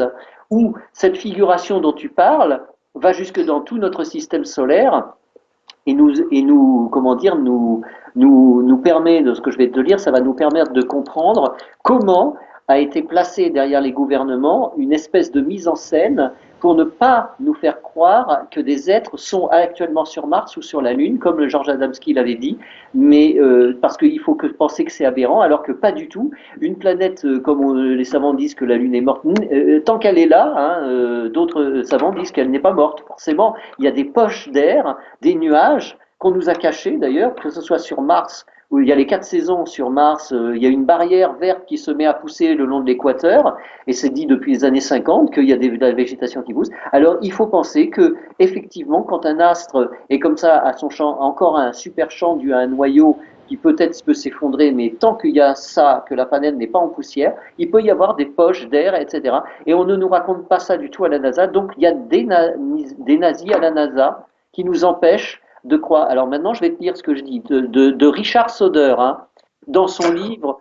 C'est dans son livre Kundalini Tales en 1998, pages 12 à 18, montre un autre aspect méconnu du gouvernement secret, le lien entre les nazis, la conquête de l'espace, les premiers vols habités. Selon Robert Monroe, durant les premières années du programme spatial habité, envoyer quelqu'un dans l'espace ne se résumait pas simplement à placer un astronaute en haut d'une fusée et le propulser dans l'espace. Il y avait certains protocoles magiques et mystiques qui devaient être observés. Alors tu vois, derrière la NASA, ce qu'on ne sait pas, c'est ça, comme la nénerde chez les nazis. Donc le soleil noir, quoi. Et l'anénerve. Donc voilà. Donc je répète, ne se résumait pas simplement à placer un astronaute en haut d'une fusée et le propulser dans l'espace. Il y avait certains protocoles magiques et mystiques qui devaient être observés. Les astronautes ne pouvaient être placés en orbite qu'au bon endroit et au bon moment et de manière adéquate. Il y a une part réelle de magie et de mystère dans le fait d'envoyer des êtres humains dans l'espace. Donc c'est tout autre chose que ce que nous racontent les scientifiques dans les revues. Ces revues scientifiques sont menteuses. Alors j'ai été surpris. Soder, donc, a été surpris d'apprendre que le programme spatial habité était davantage que la proverbiale science des fusées roquettes science, de l'image scientifique froide, analytique, que projette la National Aeronautic and Space Administration, c'est-à-dire la NASA. Ce n'est que bien des années après, lorsque Soder visite le temple maçonnique du rite écossais 33e degré à Washington, D.C., il commence à réaliser toute l'importance du message de Robert Monroe. Dans le musée du temple, il y avait un drapeau maçonnique du rite écossais avec Edwin Aldrin Jr., second astronaute du programme Apollo à marcher sur la Lune, qu'il avait emporté avec lui sur la surface lunaire. Il y a aussi un petit drapeau maçonnique que l'astronaute Walter Schirra d'Apollo 7 avait emporté dans l'espace et avait ensuite présenté à Henry Clausen, suprême grand commandeur du Conseil suprême du rite écossais des 33e degrés, le 23 octobre 1969. On commence à voir que tout la Space Administration est franc-maçonnique. Gordon Cooper a également pris le drapeau du 33e degré dans l'espace lors de la mission orbitale Gemini 5. Le musée possède aussi des pièces de boucliers thermiques des missions habitées de la NASA Mercury 7 et Apollo 11. Il y a une sorte de connexion entre le programme habité de la NASA et le Conseil suprême des 33e degrés du rite écossais ancien et accepté de la franc-maçonnerie de la juridiction sud des États-Unis. Parmi les objets intéressants trouvés par Soder, il y a une lettre d'Edwin E. Buzz Aldrin en date du 19 septembre 1969. Aldrin fut le second astronaute à marcher sur la Lune après Neil Armstrong. La lettre d'Aldrin mentionne de manière explicite le drapeau maçonnique qu'il a emmené avec lui sur la Lune lors de la mission Apollo 11 du 20 septembre 1969 et qu'il a apporté au Suprême Conseil des 33e degrés le 16 septembre 1969. La lettre est adressée au souverain grand commandeur Luther A. Smith, souverain grand commandeur suprême conseil des 33e Washington, D.C. En voici donc un extrait. Ce fut un grand moment dans ma vie d'être cordialement accueilli à la Maison du Temple le 16 septembre 1969 par vous et le grand secrétaire, le général Klensknech, 33e degré, ainsi que les membres de votre personnel. Mon plus grand plaisir, néanmoins, a été de vous présenter à cette occasion le drapeau du rite écossais que j'ai emporté avec moi sur la Lune lors du vol Apollo 11, blasonné en couleur avec l'aigle bicéphale du rite écossais, l'emblème de la loge bleue et l'insigne du souverain grand commandeur. Il se trouve que le grand secrétaire, le général Klensknech, maintenant grand commandeur, qu'Aldrin mentionne dans sa lettre, est le frère de Kenneth S. Klensknech, l'ancien puissant officiel de la NASA en charge des premiers programmes de vol spatiaux habités. Les deux Klensknech étaient maçons de 33e degré. En ce qui concerne la NASA et les sociétés secrètes, secrète, il est bon de se rappeler qu'il y avait solidement ancré dans le groupe central de la NASA des scientifiques vaniteux spécialistes des fusées comme Werner von Braun et plus d'une centaine d'autres différents experts des fusées ex-nazis qui firent ramener d'Allemagne après la Seconde Guerre mondiale dans le cadre de l'opération Paperclip. Leur expertise en fusée fut mise à l'œuvre dans la conception et les vols des fusées qui ont porté les astronautes dans l'espace. Le premier directeur du centre spatial Kennedy fut Kurt Debus, le directeur des vols d'essai des fusées V2 à la tristement célèbre base de missiles nazis de Peenemünde en Allemagne. Werner von Braun était lui-même un officier des redoutables SS d'Hitler et plus tard directeur du centre spatial Marshall de la NASA, et Arthur Rudolph, le chef de la production de la meurtrière usine de missiles nazis de Mittelwerk, dans les montagnes allemandes de Harz, est devenu plus tard le directeur du programme des fusées lunaires Saturne V de la NASA. Des informations très intéressantes sur l'opération Paperclip ainsi que des documents sur Werner von Braun, ses collègues nazis travaillant sur les fusées et les opérations de la NASA, se trouvent dans le livre de Linda Hunt, Secret Agenda, The United States Government, Nazi Scientist and Project Paperclip, 1945-1990. Voir aussi, donc je laisse passer ça, des milliers de travailleurs forcés ont été exécutés ou ont travaillé jusqu'à l'épuisement dans les kilomètres de tunnels souterrains de l'usine de missiles Mittelwerk. Cette installation était un véritable enfer cauchemardesque. Mais quelle peut être la raison de cet effort ardu pour atteindre la Lune, au sein duquel à la fois les francs-maçons et les ex-nazis ont joué des rôles importants? Cette collaboration entre maçons et ex-nazis, travaillant étroitement ensemble sur le même projet, est étonnante à la lumière des persécutions violentes du Troisième Reich envers les organisations maçonniques et leurs membres. Voir Peter Levenda, donc, Unholy Alliance, An History of Nazi Involvement with the Occult, 1995. Y a-t-il quelque chose en particulier sur la Lune que ces puissantes organisations, le parti nazi et les francs-maçonneries, veulent savoir? Quelque chose de particulier que le reste d'entre nous ne savons pas? Nous savons que de nombreuses loges maçonniques planifient généralement leur rencontre au moment où la Lune est pleine. Curieusement, on en revient aux werewolves, la pleine Lune, les loups-garous, les werewolves qui possédaient la technologie que l'on voit dans Les Envahisseurs, les disques volants de Nikola Tesla. Donc, je pense que les fusées de Werner von Braun à la NASA cachaient la construction des disques de Nikola Tesla. Et là, on va peut-être avoir une explication. Nous savons que de nombreuses loges maçonniques planifient généralement leur rencontre au moment où la Lune est pleine. Donc ça, c'est Warren Fowler, Melny, Moon Lodge, 1954. Mais cela ne justifie guère cet effort entrepris par le programme spatial habité pour atteindre la Lune. La question subsiste tenace. Y a-t-il quelque chose de plus? Je n'ai pas la réponse à cette question. Cependant, en égrenant les archives de la NASA à Washington, D.C., Soder a trouvé une déclaration de Werner von Braun qui donne à réfléchir. Discutant de la réaction de la communauté scientifique par rapport aux missions lunaires Apollo 11 et 12, il dit: ils en sont venus à la conclusion que la Lune est vraiment une sorte de pierre de Rosette pour comprendre des phénomènes cosmologiques monumentaux. Se réfère-t-il ici aux monuments mystérieux que la NASA aurait découverts sur la Lune? Or, Werner von Braun, dans ses petits films pour la conquête de la Lune et de Mars, a décrit des monuments qui existent sur la Lune, des artefacts monumentaux qui existent sur la Lune, donc pyramides, sur la Lune et sur Mars, et curieusement il dit ça. Ça veut dire qu'il connaît quelque chose qu'on ne connaît pas, et dans ces petits films, que ce soit donc Tom Scorbett, Space Cadet et peut-être d'autres, où il met sur la Lune une pyramide, où un pyramidion est retrouvé dans la barrière météoritique entre la Lune et Mars, et cette barrière entre Jupiter et Mars, cette barrière, il trouve un pyramidion qu'il va mettre sur le sommet de la Lune, et on voit à ce moment-là un film holographique qui montre Mars. Donc je pense qu'ils ont découvert, les nazis, avec la technologie de Nikola Tesla, une formation qu'il y a sur la Lune de monuments qui permet de comprendre la Webury Connection décrit par David Percy et Richard Hoagland, qu'il y a la même formation d'un cratère avec les pyramides, les visages qu'on retrouve à Webury au niveau préhistorique. C'est donc ce qu'ils ont découvert eux. Et donc, quel est le mystère sur la Lune? C'est les anciens Vimana et l'ancienne race qui a créé à Avebury le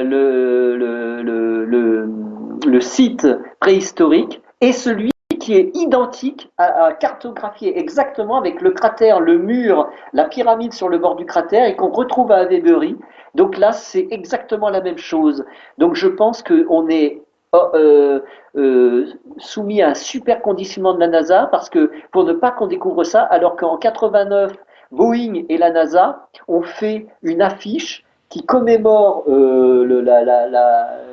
la conquête de l'espace et curieusement, on voit un astronaute devant des artefacts comme des pyramides et des statues de visages géants, etc. Donc, moi, je dis que c'est ce que j'ai découvert aussi, mais sans avoir ces informations-là que je te dis maintenant. Alors, ils en sont venus à la conclusion que la Lune est vraiment une sorte de pierre de Rosette pour comprendre des phénomènes cosmologiques monumentaux. Se réfère-t-il ici au monument mystérieux que la NASA aurait découvert sur la Lune ou bien Von Braun dit-il simplement que la géologie lunaire est intéressante et d'une grande aide pour la compréhension de la géologie sur d'autres corps dans le système solaire? Ça va plus loin que ça. Et donc c'est ça que je te dis. Dans le contexte de ces commentaires, il semble que ce soit cela, mais qui sait? Peut-être qu'il parle en code et communique de façon voilée. Voilà, c'est ça en fait. Un message soigneusement protégé entre les lignes. Kenneth S. Kleinschmidt écrit quelque chose de similaire en 1975. À la surface de la Lune, là où l'atmosphère absente ne peut provoquer d'érosion, des secrets ont été découverts qui depuis longtemps se sont érodés sur Terre. Y a-t-il d'anciennes ruines sur la Lune, des ruines construites peut-être par une civilisation disparue depuis longtemps qui pourrait avoir existé dans un passé lointain sur Terre? Ou parle-t-il simplement de l'intéressante géologie lunaire qui ne s'érode pas par l'action de l'eau et du vent et les affinités incessantes des organismes biologiques? Le contexte de ces remarques suggère que c'est une remarque parfaitement innocente à propos de processus géologiques parfaitement ordinaires, mais qui sait? Maintenant, comme je suis plus avancé que celui qui se pose des questions, je dis que c'est bien bel et bien ça, effectivement. Il y a des traces de ces anciennes races, non seulement sur la Terre, par projection, et sur la Lune aussi, et sur Mars. Pourrait-il aussi, comme Braun, faire allusion à quelque chose que la NASA a caché au public? Exact, c'est exactement ça. Quelque chose d'extraordinairement ancien et important comme des structures en ruine artificielles sur la Lune. Il faut savoir que le rapport McDaniel, la CIA, a marqué, on a découvert grâce au rapport McDaniel que la CIA avait écrit que si on trouvait des artefacts sur la Lune et sur Mars, il ne fallait rien dire au public, au peuple. Donc c'est bien ce qui s'est passé pour Werner von Braun. Il était parfaitement au courant, c'est pour ça qu'il a fait ce petit film de Tom Scorbett, Space Cadet. Alors voilà, von Braun, le plan des Illuminati pour une fausse invasion extraterrestre, c'est mon sujet, la fausse invasion extraterrestre, et c'est ce qu'il va falloir comprendre. Imaginons que la NASA, puisque je le sais que la NASA possède des armes secrètes, puisque moi je connaissais donc je le dis, Jacques Weber, souvent dans mes interviews ou dans mes 2 livres, j'en parle. Jacques Weber, la NASA lui avait envoyé un kit, une arme secrète qui était un canon laser que l'on voit dans la série Les Envahisseurs dans un épisode qui s'appelle Contre-attaque, plus court, mais le même. Et dans Goldfinger, on le voit, et Goldfinger d'ailleurs lui dit « Je possède un canon laser », donc il le voit bien parce qu'il est attaché à une table, James Bond, et là il dit « Mon canon peut envoyer un rayon sur la dure qui ricoche et revient ». Et c'est ce que m'avait dit Jacques Weber, alors que je ne connaissais pas à l'époque le film quand j'étais jeune, que je connaissais Jacques Weber, je ne connaissais pas le film Goldfinger, je l'ai vu qu'après. Et c'est bien ce que disait, moi j'ai vu le canon, il avait en kit fabriqué son dôme pour voir les étoiles. Et ce canon, la NASA lui envoyait, parce que c'était un agent spécial, Jacques Weber, c'était un génie, et il avait fixé le canon sur le cratère Tycho, où l'on voyait des disques volants entrer et sortir du cratère Tycho. Et c'est seulement après que je me suis demandé comment que ça se fait que la NASA lui avait envoyé ça, et comment il aurait fallu placer des réflecteurs autour du cratère Tycho pour que ça soit renvoyé chez lui. Donc il y a une organisation secrète de la NASA qui a placé des réflecteurs pour que Jacques Weber, leur agent de liaison, puisse filmer la Lune et observer, surveiller les disques volants qui entraient et sortaient, disques certainement nazis et hyperboréens, qui permet maintenant aux banques et à tout de nous gouverner secrètement parce que eux ont les disques volants de Nikola Tesla, ils ont les milliards, ils veulent les diamants en Afrique, le pétrole et tout, et ils échangent ça pour la technologie, pour acheter, étant des espions de l'espace, des agents secrets de l'espace, ils achètent les disques volants de Nikola Tesla au marché noir des espions de l'espace. Voilà ce qui se passe. Alors je continue là. Le docteur Werner von Braun, donc, alors, ajouté au projet Bluebeam dévoilé par Serge Monast dans les années 80, nous avons suffisamment d'éléments pour être sur nos gardes, déclare L. Vincent. C'est pas David Vincent, là, c'est L. Vincent. Le docteur Werner von Braun, chef du programme des fusées nazies, a été amené en Amérique après la guerre parce que notre gouvernement estimait que ses connaissances et ses compétences étaient trop vitales pour tomber entre des mains ennemies. Monsieur von Braun a fourni une grande quantité d'informations recueillies auprès d'autres scientifiques nazis de haut niveau comme son patron, le général SS Hans Kabler, qui est à l'origine du programme Chronos pour créer des disques volants de type Tesla, dont la cloche volante par aspiration au mercure rouge, la cloche runique volante de Hans Kammler, qui rejoint les anciens disques Vimana, Vril, de l'ancienne civilisation d'Hyperborée. D'où leur fonctionnement aux nazis de recréer, comme Tesla l'avait fait auprès du sage hindou Vivekananda, de recréer la technologie atlante et hyperboréenne. Eux, ils l'ont refait, donc ils ont déclenché la Deuxième Guerre mondiale pour arrêter les moteurs à essence et ont fait les moteurs électromagnétiques. Donc c'est à partir de là que les soucoupes ont été créées.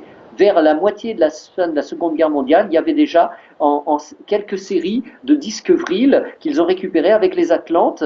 Cet ancien peuple souterrain est basé sur d'autres planètes sous la croûte d'autres planètes. Attends, j'ai pas fini. Sous la croûte d'autres planètes.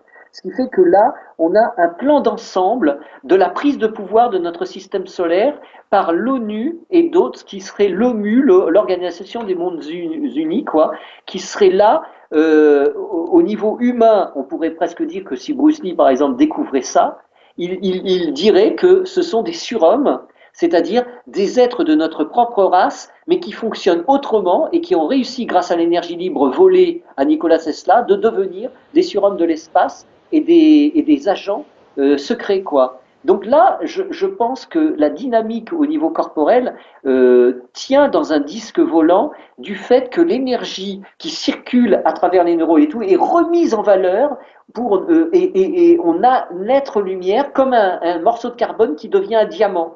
La lumière change la matière, ils sont transparents, comme dans Les Envahisseurs, dans le premier épisode, où on voit que l'être est lumineux et moitié transparent. Donc c'est ce qui se passe. Monsieur von Braun a fourni une grande quantité d'informations. Donc von Braun était au courant des recherches sur les véhicules à propulsion gravitationnelle.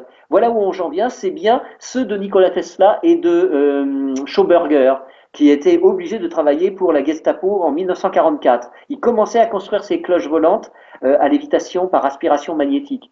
Grâce à son accès au programme secret de la NASA, von Braun a apparemment commencé à voir la big picture concernant les véritables objectifs du programme spatial américain et la façon dont le complexe militaro-industriel le manipulait selon un agenda secret caché.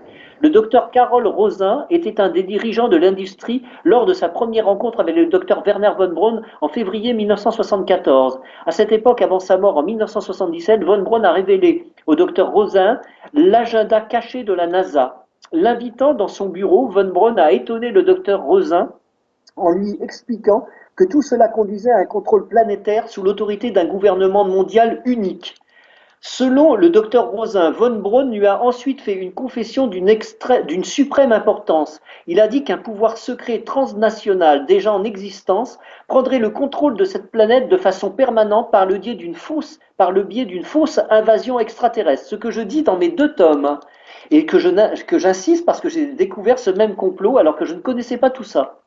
Selon von Braun, les armes stationnées dans l'espace extra-atmosphérique, plus tard connues sous le nom de programme Star Wars, Guerre des étoiles, devaient être promues comme bouclier contre les Russes, puis comme un moyen de défense contre les États voyous, puis que comme protection contre les astéroïdes et les météorites. Enfin, elles seraient présentées comme une protection contre une menace extraterrestre. On en vient au film, alors je coupe un peu, on en vient au film qu'on voit en ce moment qui s'appelle Colonie, qui est paru sur des chaînes. Et Colonie, c'est tout à fait ça, c'est-à-dire comment, comme Werner von Braun l'explique, il n'y aurait pas d'extraterrestres, l'armée prendrait le pouvoir, et nous, on croirait que c'est extraterrestre, rien qu'à voir au loin, par exemple, un vaisseau Tesla s'envoler dans l'atmosphère. Comme ça, il prendrait le pouvoir au-delà du World Trade Center, qu'est-ce qu'il y aurait de pire? Ça serait ça. On serait tous à aller se coucher le soir sous couvre-feu à 6 heures du soir, à obéir à un gouvernement délétère qui se ferait passer pour des extraterrestres, ce que dit Werner von Braun à son époque, alors que là, c'est dans la colonie, est donc une série codée de ça. Et on va nous parler forcément d'extraterrestres, etc., certainement à la fin, mais ça n'est pas ça. D'ailleurs, le dit extraterrestre qu'on a vu, il a une carapace, enfin une armure, qui correspond à Neotech et Google. Ça peut être un humain dedans qui se fait passer pour un extraterrestre si on voit la réalité en face, si on ne suit pas la trame d'Hollywood, qui Hollywood serait chapeauté, comme le dit Rosenbach, par les mêmes qui chapeautent la NASA. Donc on en revient là. J'ai fait cette donc selon von Braun, puis comme un moyen de défense contre les États voyous. Selon von Braun, toutes ces justifications ne seraient que mensonges. Donc l'invasion extraterrestre, ça serait un mensonge complet. Ces armes spatiales seraient inutiles contre des bombes nucléaires portables qui étaient déjà disponibles en 1974, ainsi que les armes chimiques, virales, bactériennes et biologiques.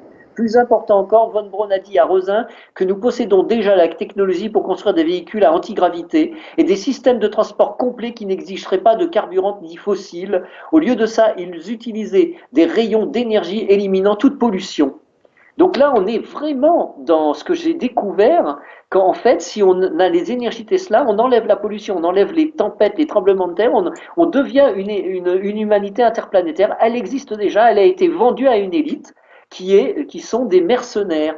Concernant la musique, maintenant, je vais dire que pourquoi il y a eu l'opération Paperclip et ce qui était vraiment le déclencheur était la Deuxième Guerre mondiale. Mon père me l'avait dit parce qu'il avait été élevé par une caste dont je n'ai pas encore identifié, donc c'est fameux pour moi hommes nazis.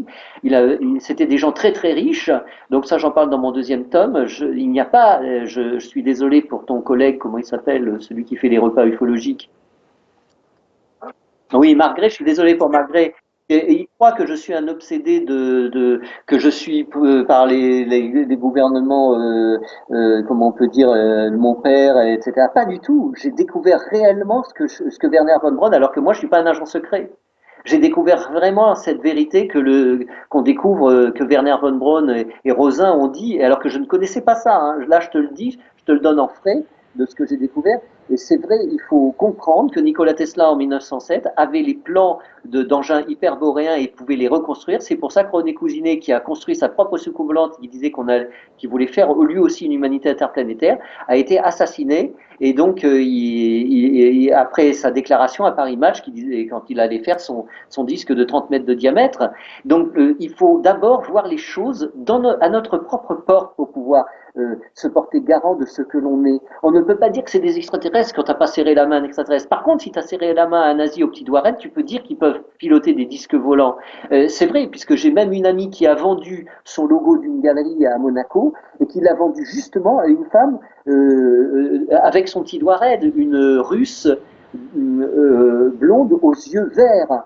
Elle avait la mutation du Dupuytren. Si tu regardes sur Internet, ils ont le doigt raide écarté. C'est exactement ça, la mutation génétique appelée la griffe celtique. Dans le premier tome des Envahisseurs de 1969, il y a vraiment le terme, c'est une griffe.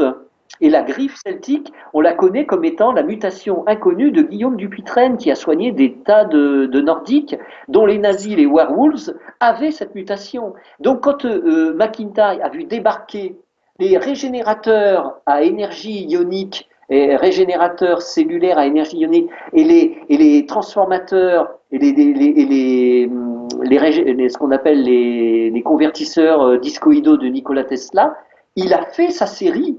C'est pour ça que Larry Cohen n'a rien compris. Il est parti, lui, il voulait faire un film, une série de science-fiction. Il n'a pas compris la science-fiction parce que c'était vraiment les paperclips qui arrivaient à Washington, comme c'était un ancien pilote de bombardier, Andrew McIntyre, qui a fait la série, avec Queen Martin qui faisait les Incorruptibles, les rues de San Francisco, tout devait être réel. Donc ça, c'est réel. Voilà, je le dis depuis le début, je suis devenu David Vincent à force de dire qu'ils ont vraiment des régénérateurs, qu'ils ont vraiment le petit doigt raide. Je suis devenu ce combattant et je ne suis pas ni obsédé. Mon père m'a au contraire ouvert les yeux. Il m'a dit, dès que j'étais petit, dès l'âge de 6 ans, des gens dans des gouvernements inconnus possèdent des disques volants. Il m'avait dit que ce sont des gens comme toi et moi. Je n'ai pas rêvé, je n'ai pas été converti par mon père, j'ai analysé la situation. Depuis les années 60, où on nous parle des extraterrestres, de la paix sur Terre et tout ça, maintenant on nous parle d'invasion et tout, et on ne sait plus où on en est. Parce qu'en fait, il y a bien cette technologie Atlante depuis le début, et se font passer pour des extraterrestres, qu'ils enlèvent des gens sans leur demander leur avis pour la manipulation génétique depuis très longtemps. C'est ces mêmes gens décrits par, comment il s'appelle, Jacques Vallée, qui sont réellement à nos portes depuis longtemps et qui gouvernent. Ils ont des banques, ils ont tout, et ils peuvent avoir un disque volant de type Tesla et s'en aller sur Mars en 3 semaines, etc. Avec un moteur ultra miniaturisé, à loger dans une mallette, hein, comme ça a été dit, puisque j'ai découvert ça dans le Courrier international, ça a été écrit. Donc je le dis dans un des Top Secrets magazines de l'année dernière. Ce vaisseau spatial a un nom, je ne me rappelle plus lequel, et c'est une petite boîte qui loge dans une mallette qui permet la propulsion spatiale à un niveau absolument incroyable. Et on nous fait croire que c'est des savants aujourd'hui, alors que les nazis étaient déjà au courant de tout ça. Donc là, le courrier que je vais vous lire, que je vais lire maintenant, c'est un courrier sur donc ça c'est les lambda. Hein, voilà, je vais dire que l'opération Paperclip, la véritable fin de la guerre, était la réelle invasion nazie. C'était la fausse invasion nazie, c'était pour secouer la terre afin qu'on ne voit rien. L'idéal nazi s'implantait d'une certaine manière, mais ils ont arrêté les moteurs à essence, m'a dit mon père, ils ont fait les moteurs électromagnétiques. Donc Opel, là, Opel Astra, ce qu'on a découvert des anciens manuscrits chinois étaient les vaisseaux Vimana Astra. Donc l'Opel Astra avec son sigle qui est l'éclair d'Odin à l'horizontale, alors que sur le col des nazis c'était en diagonale, il y a eu des engins pris en photo où on voit dans un cercle ce logo. Donc ça c'est le moteur à énergie électromagnétique d'Opel, comme Ford a fait des moteurs électromagnétiques, et de toute façon les moteurs Porsche, les moteurs tout ça se sont arrêtés, et il y a eu la démultiplication des moteurs électromagnétiques qui ont brûlé des tas de gens. Je l'ai su moi à Monaco, où un membre d'une famille a brûlé par ces moteurs électromagnétiques. Donc c'était les essais de ces vaisseaux. Et donc là, maintenant, l'opération Paperclip a fait que la véritable invasion a eu lieu sans qu'on s'en rende compte, puisque la guerre avait changé d'aspect. Elle était devenue ce qu'on appelle la guerre psychologique, la guerre froide, MK Ultra. Donc dominée par les nazis entre les Russes et les Américains qui devaient obéir. Il y a eu un accord secret donc décrit entre la reine d'Angleterre, les États-Unis qui étaient très pro-nazis, comme la reine d'Angleterre, etc. Et il y a eu un effet avec le Vatican qui était très très pro-nazi aussi. Donc Werner von Braun était au Vatican, il a fait comment on appelle ça, comment on dit, le chronoviseur, qu'on peut dire chronomodulateur, donc avec des éminences grises, mais tout ça c'était nazi. Donc tout s'est installé à travers notre imaginaire au Vatican, la reine d'Angleterre au niveau politique, à Washington, l'étoile, qui est le Pentagone, l'étoile à 5 branches qui représente l'homme, a été inversée pour les nazis, c'est-à-dire qu'on a jusque chez Walt Disney, c'est-à-dire la production Disney, tous les films et tout ce qui était Hollywood, donc chapeauté aussi par les nazis. Donc la véritable invasion de Paperclip, c'est notre culture, c'est tout ce qui s'est passé sous-jacent, la fameuse guerre curieuse, froide, qu'on n'a pas connue, on ne sait pas du tout ce que c'est, des agents secrets de l'espace, je dis bien de l'espace, mais c'était pour le moteur à énergie libre de Nikola Tesla et de Schauberger, qui ont été complètement détournés qui devaient être pour la paix mondiale, pour que nous-mêmes, on devienne une humanité intergalactique. C'était à nous de devenir les extraterrestres. C'est pas d'aduler, comme dans la Bible, aduler des tas de déités, c'est d'aduler, c'était pas ça qu'il fallait faire, aduler des extraterrestres, c'était que nous devenions, comme Bruce Lee le pourrait dire, tu n'as pas à aduler un type à l'extérieur qui vient de l'espace, c'est à toi de devenir ce type. Voilà. Donc, je pense que l'Amérique du Sud, tout ce qui s'est passé, puisque maintenant on a appris qu'effectivement, puisque je l'ai là, j'ai le message, effectivement, que Adolf Hitler n'est jamais mort dans son bunker, hein, Non, puisque je l'ai mis dans mon deuxième tome, ça. Par contre, je sais même plus ce que j'en ai fait alors maintenant. Il y a même une photo qui circule pendant que tu cherches. Sur Voilà, Hitler, je ne sais pas si tu l'as déjà vu, c'est assez affolant. Voilà. Ah, où on le voit, disons, vieillissant. Hein. On voit C'est ça, un Hitler vieillissant. vieillissant et chauve ici, dégarni en tout cas. Et vraiment, j'ai pas l'impression que c'est pas un sosie pour ma part, Oui, oui, c'est la même personne dont on parle et ça m'a l'air d'être, mon Dieu, je vais en choquer plus d'un, presque un papy tout gentil. voilà. Donc c'est vraiment à se dire, mon Dieu, est-ce que c'est finalement que des acteurs? Est-ce que tout ça n'est qu'un role-playing, comme on dit en anglais? Est-ce que tout ça est simplement une vaste comédie, mais énorme, quoi? Absolument, oui, c'est une comédie de paperclip. Ça a été une comédie jouée dans l'histoire de ce qu'on appelle la formation au niveau des cerveaux pour qu'on puisse accepter. C'était des histoires vendues par Rothschild Rockefeller pour la fausse mort d'Adolf Hitler. Et là, bon, moi, je peux le relire parce que je l'ai écrit dans mon deuxième tome, mais je peux le dire. Hein. Moi, j'en ai dit, j'ai dit dès 2013 hein, que Adolf Hitler n'est pas mort dans son bunker. Et maintenant, voilà, ils le disent. Alors voilà ce que c'est. C'est un chercheur affirme qu'il aurait simulé sa mort. Donc après avoir consulté des documents du FBI récemment déclassifiés, Bob Baer et une équipe d'experts viennent de remettre en question le suicide d'Adolf Hitler. En effet, cet ancien agent de la CIA qui a passé sa vie dans l'espionnage et le contre-espionnage affirme détenir les preuves qu'Adolf Hitler et sa partenaire Eva Braun auraient simulé leur mort dans leur bunker à la fin de la Seconde Guerre mondiale. Bob Bauer affirme que le couple s'est ensuite enfui vers Tenerife en sous-marin, et c'est bien une infirmière qui a vu un gigantesque sous-marin 15 jours avant l'arrivée des Alliés, où il a allé dans ce sous-marin, Adolf Hitler, avant de rejoindre définitivement l'Argentine. Le récit que le gouvernement nous donne est un mensonge. Si on se base sur les archives du FBI, il faut ouvrir une enquête. Nous sommes en train d'analyser l'histoire. Il faut continuer à approfondir cette affaire, a déclaré Bob Baer. Ses recherches ont débuté avec une analyse de 700 pages d'informations déclassifiées. Puis il est tombé sur un document affirmant que l'armée américaine avait été incapable de localiser le corps du Führer et qu'il n'avait aucune preuve qu'Adolf Hitler était bien mort. Un documentaire Hunting Hitler va être prochainement diffusé sur History Channel, ça je ne sais pas, où on affirme qu'aucun témoin oculaire n'a assisté au suicide d'Adolf Hitler dans son bunker. Mais ça, c'est vrai.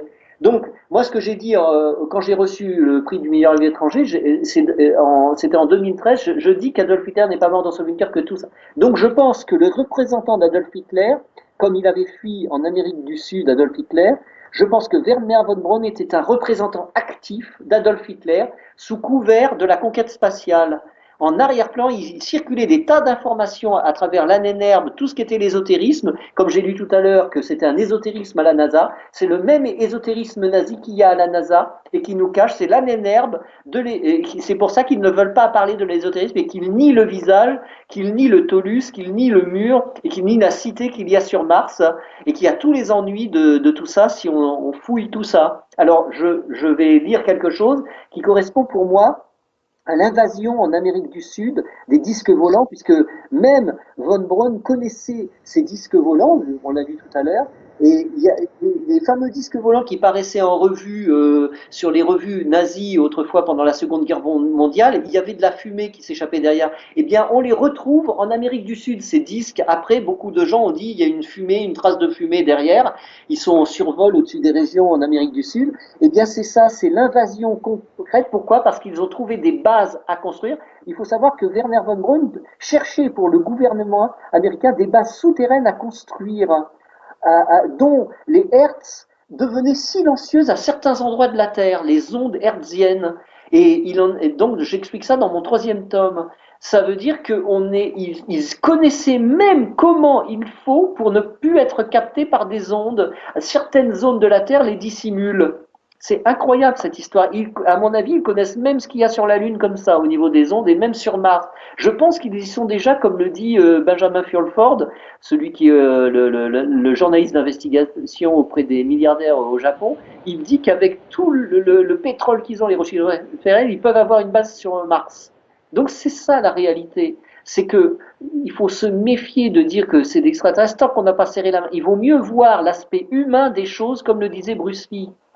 On ne fantasme plus, tout devient réel. Tandis que si tu penses toujours comme on pense à Jésus-Christ, à des extraterrestres et tout devient New Age et t'as plus rien après. Il te reste quoi? De la fumée. Tandis que pour concrétiser, au contraire, plus au plan humain, plus tu vas muter ton morceau de charbon, ton carbone, plus tu vas devenir du diamant, quoi, au niveau physique. Et là, tu seras éclairé de savoir qui tu es. Et tu deviendras comme Bruce Lee. C'est ça le moyen de comprendre tout ce qu'il y a à comprendre au niveau de cette fausse matrice qu'on nous met dans les doigts. De devenir, de devenir surhumain, c'est de craquer la matrice, justement. Oui, parce qu'effectivement, avec cette vision d'extraterrestre, on peut dire ça comme ça, si on prend cette hypothèse-là et on va dire oui, cette hypothèse-là, finalement, bah, c'est comme la Terre plate, hein, on en parlait dans l'autre vidéo, on devient des moins que rien, en fait. On devient juste et encore même pas, parce que des fourmis, c'est super intelligent, des assistés, oui, comme tu dis, vraiment des moins que rien, et ça nous permet de nous maintenir non seulement en conscience vers le bas, et de chaque fois de pouvoir asservir un dieu, entre guillemets, ou des dieux, ou une force finalement intelligente supérieure à nous, alors qu'en fait tout est en nous quelque part. Il faut devenir seulement soi-même, quoi. La simplicité même. Il n'y a pas de complications et on ne fait plus agir l'intellect, qui est une espèce de source du mal, l'intellect. Il n'y a pas d'onde mentale qui doit passer réellement. Tout devient onirique directement et s'incarne. C'est ça. Mais l'intellect qu'on a développé à l'école, il est le faux. C'est ça la matrice. C'est le faux. 2 et 2 font 4, ceci, cela, c'est faux. Tesla prouve que c'est faux tout ça. Donc là, je vais lire ce qui concerne pour moi l'Amérique du Sud dans le sens où Adolf Hitler donc, a fui en Amérique du Sud, certainement, donc j'explique dans mon livre où peut-être, et de ce que c'est, ce qu'ont découvert à travers les mythes les Allemands et comment, pourquoi ils ont pu faire des bases secrètes avec NASA, édifier l'ONU et tout pour cacher tout ça et disons ce qu'on appellera la CIA pour surtout plus qu'on approche quoi que ce soit nous. C'est-à-dire qu'il y a maintenant une espèce de fossé entre nous, l'ONU, la NASA, tout ça, on ne peut plus rien approcher parce qu'ils y sont arrivés, ces envahisseurs.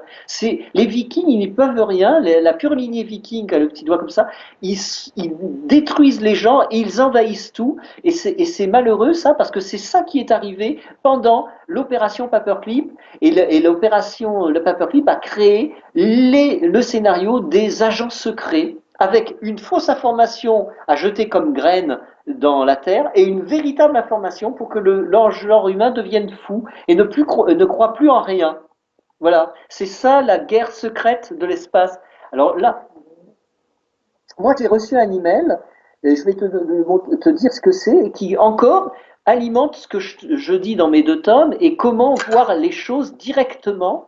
Et une fois qu'on voit les choses directement et devenir soi-même, on n'a plus besoin d'extraterrestres ni rien du tout. On devient soi-même comme Ça ça. me rappelle un petit peu finalement certains témoignages. Là, je fais vraiment une toute petite aparté. Après, je te laisse lire l'email. C'est que certaines personnes qui reviennent donc après une expérience de NDE, EMI, pardon, souvent décrivent justement cet aspect où tout est en eux, toute la connaissance est en eux. Ils n'ont plus, en fait, ils n'ont même plus besoin de poser la question. La réponse vient directement, intrinsèquement. Et c'est vraiment ça, en fait. C'est vraiment à ça qu'on devrait arriver et ne plus devoir. Mais c'est bien simple. Quand on se pose des questions, si on pose entre guillemets, les bonnes questions et même les mauvaises, parce qu'il n'y a pas de mauvaises, tout est relatif. Moi, je dis souvent, on se pose la question. Faire l'effort de se poser la question, c'est déjà trouver une partie de la réponse. Et malheureusement, les personnes actuellement ne se posent même plus la question. Donc, comment veux-tu qu'elles obtiennent justement des éléments de réponse, en tout cas. Enfin voilà, je te laisse parler. Non, c'est ça, c'est vrai, c'est la vérité. Alors voilà, je vais lire cet email que j'ai reçu, donc qui vient de, je ne sais plus qui m'a envoyé cet email. Donc concernant l'Amérique latine, le livre de Peter Levenda, Une Unholy Alliance, parle des têtes de pont au Chili et l'infiltration nazie dans le gouvernement chilien de l'époque, ainsi que la complicité du Vatican et autres CIA. J'ai lu le livre il y a 2 ans alors que je regardais avec intérêt le projet Camelot sur le net. Il y avait une interview à 3 heures, il y avait une interview de 3 heures de Jordan Maxwell parlant de Hoagland qui fait l'éloge de Joseph P. Farrell. Hélas, aucun de ses livres n'est traduit. Ce dernier a une connaissance assez fournie de la technologie allemande et c'est le premier qui m'a fait ouvrir le monde sur la réalité de l'ufologie. Un ouvrage en particulier est très intéressant. Greed of the Gods. où il parle de champs magnétiques terrestres implantés comme une grille. D'après ce que j'ai pu comprendre, ça rejoint en quelque sorte les lignes lait, et où sont situés tous les grands sites archéologiques. Et dans cette même technologie magnétique qui suit les courants telluriques, on y voit que les bases allemandes ont été construites sur ces mêmes lignes, notamment le château de Wawelsburg, tout comme la plupart des lieux de culte païens celtiques. Alors voilà, là je t'ai parlé de ça. Donc les nazis étaient donc au courant et construisaient leurs édifices en fonction des lignes magnétiques cosmotelluriques de la Terre. Donc ils avaient la connaissance. Pour pouvoir glisser sur ces lignes magnétiques, on sait que par exemple le VR7, le disque VR7, c'est marqué sur les plans nazis, la soucoupe volante VR7, glissait sur des ondes inconnues. C'est marqué, ça glissait en allemand, c'est marqué sur les plans, hein, on peut le lire, ça glissait sur les ondes inconnues. Donc les nazis, j'ai appris, déjà en 1920, ils étaient en Chine, au niveau des pyramides de Chine, ils ont été dans l'île de Pâques, ils ont été au Tibet, ils ont été au pôle Nord, ils ont été là où il y a toutes les super lignes magnétiques, en Égypte, en Syrie, en Irak, etc. Donc là, je veux dire que c'est incroyable, mais c'est comme ça, c'est-à-dire que les nazis ont découvert le secret des mondes magnétiques, et c'est pour ça que je me bats contre tous les gens, et c'est ça qu'on voit dans les envahisseurs. Ils ont des stations de force et d'énergie très puissantes qui les régénèrent, ils deviennent lumineux, et c'est bien de ça qu'il s'agit, c'est la même chose, c'est-à-dire que, d'ailleurs, je peux relire une phrase du livre, où est-ce que je l'ai ce livre? Il est où mon livre noir? Je peux lire le livre d'Aziz, là, tu peux me donner. Je te relis quelque chose qui est le secret de cet empire nazi. Là-dedans. Cet empire nazi, donc, de Philippe Aziz, les sociétés secrètes nazies. Je l'ai remis, voilà. Donc, Lanz von Liebesfield, donc, devenu dandy à Vienne et que Hitler a connu dans son enfance au collège religieux de Lambach, fonde une secte bizarre nommée Ordre du Temple Oriental. Il y a beaucoup de temples orientaux chez les nazis. Hein. Il faut savoir que c'est pour ça que d'ailleurs Adamski a été infiltré par ces services de renseignement de type nazi, CIA et autres, hein, où il a cru que c'était des extraterrestres. Il lui indique même que les bases sont sur la Lune. Des officiers de l'armée américaine lui montrent que qu'il faut qu'ils cherchent vers la Lune, alors que des gens qui travaillent dans les services de l'armée et tout, ils ne disent rien. Donc il y avait bien là quelque chose, parce que lui parlait toujours d'extraterrestres. Ce n'était pas extraterrestre, il s'est trompé, Georges Adamski. Donc il oppose donc Lord Liebesfield dans cette société secrète.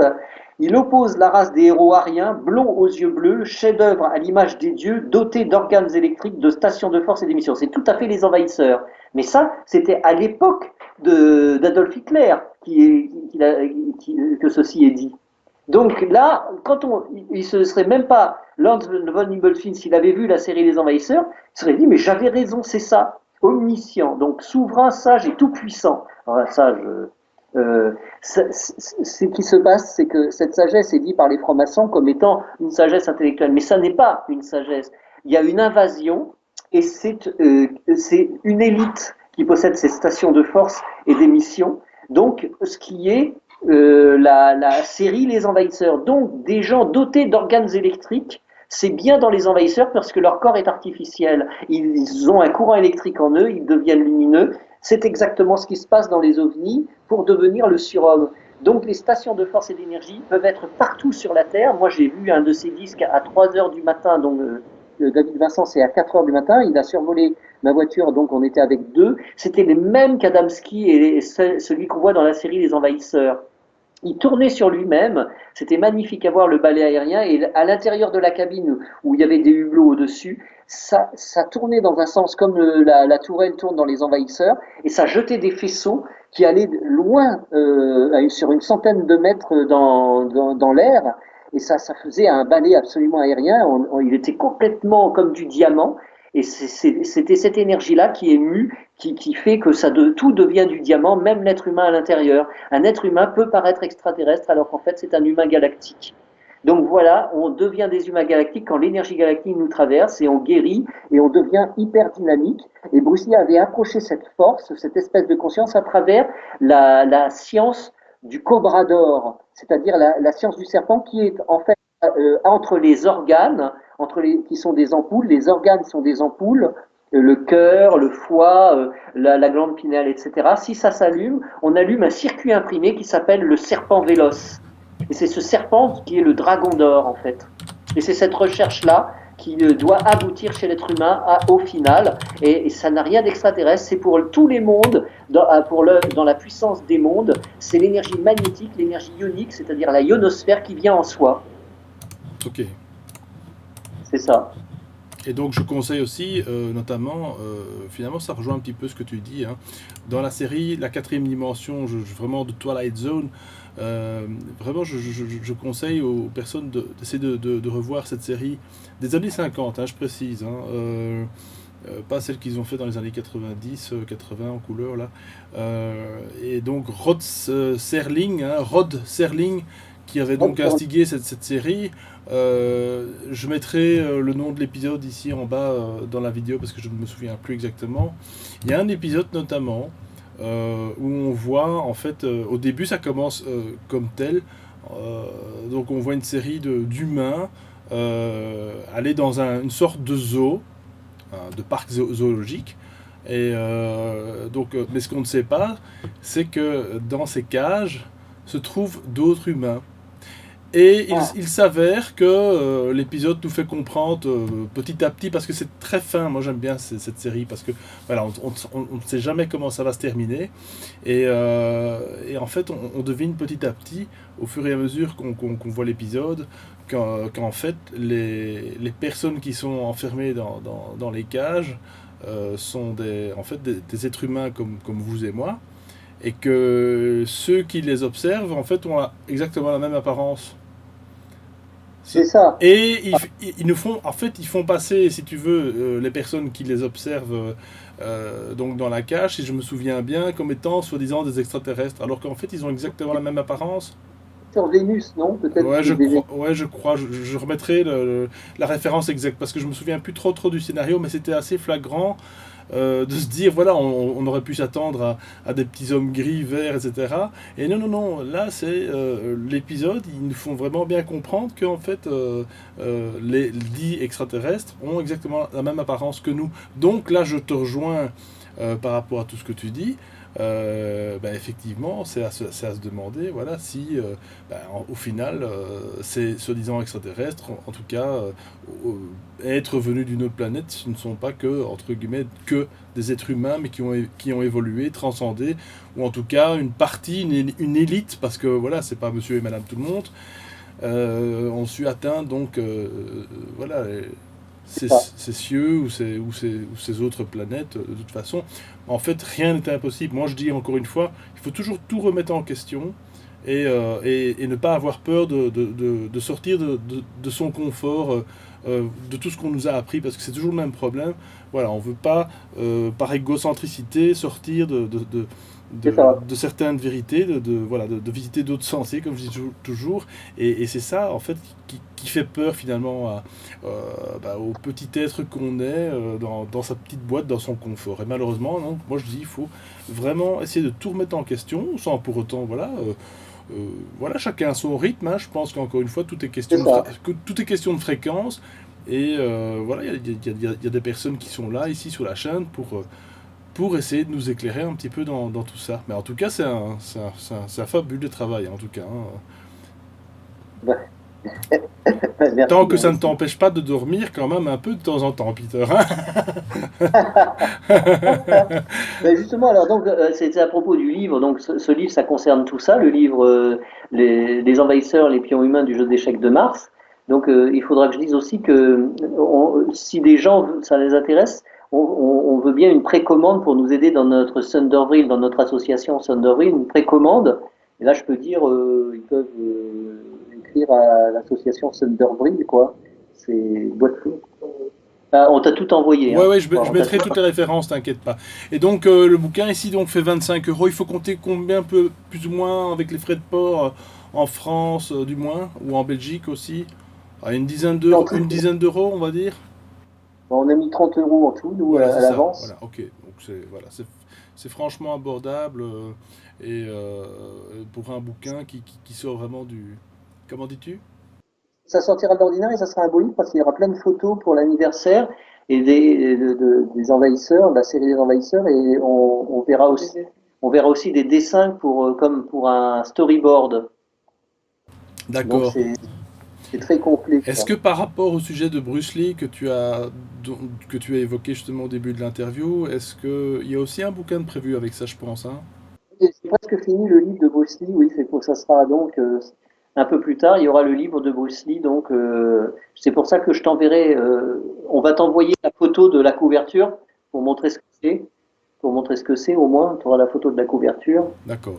Donc, Mais en tout cas, celui et qui est prévu prochainement, c'est donc les pions humains du jeu d'échecs de Mars. oui, oui, parce Euh, que c'est l'anniversaire des envahisseurs, alors il vaut mieux le faire. Ce sera à quelle date ça, l'anniversaire, dis-tu? Donc l'anniversaire c'est maintenant, c'est cette année, c'est l'année de Ah, l'anniversaire de la série des envahisseurs. d'accord, ok. Bon, ben, Anniversaire. il y a beaucoup d'anniversaires cette année, apparemment, beaucoup de choses importantes, hein. On est dans une année 1, hein, 2017 en tout cas, donc un nouveau départ pour certains. Voilà, ben écoute, grand merci. De toute façon, je remettrai le site aussi pour te contacter. Voilà, je pense que tu as aussi une page Facebook pour les personnes qui veulent éventuellement te contacter, te poser des questions. Voilà, moi j'invite de toute façon tous les auditeurs à commenter intelligemment, on va dire, cette vidéo.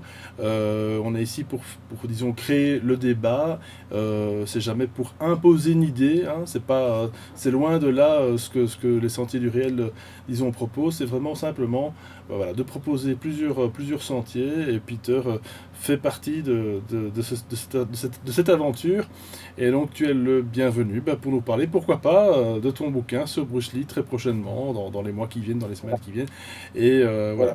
moi je vous souhaite à tous les deux, en tout cas, une très bonne continuation et surtout À toi aussi. ne pas perdre et rester focus, comme on dit, ne pas perdre une concentration malgré toutes les distractions que nous avons chaque jour et de plus en plus débilitantes. Voilà.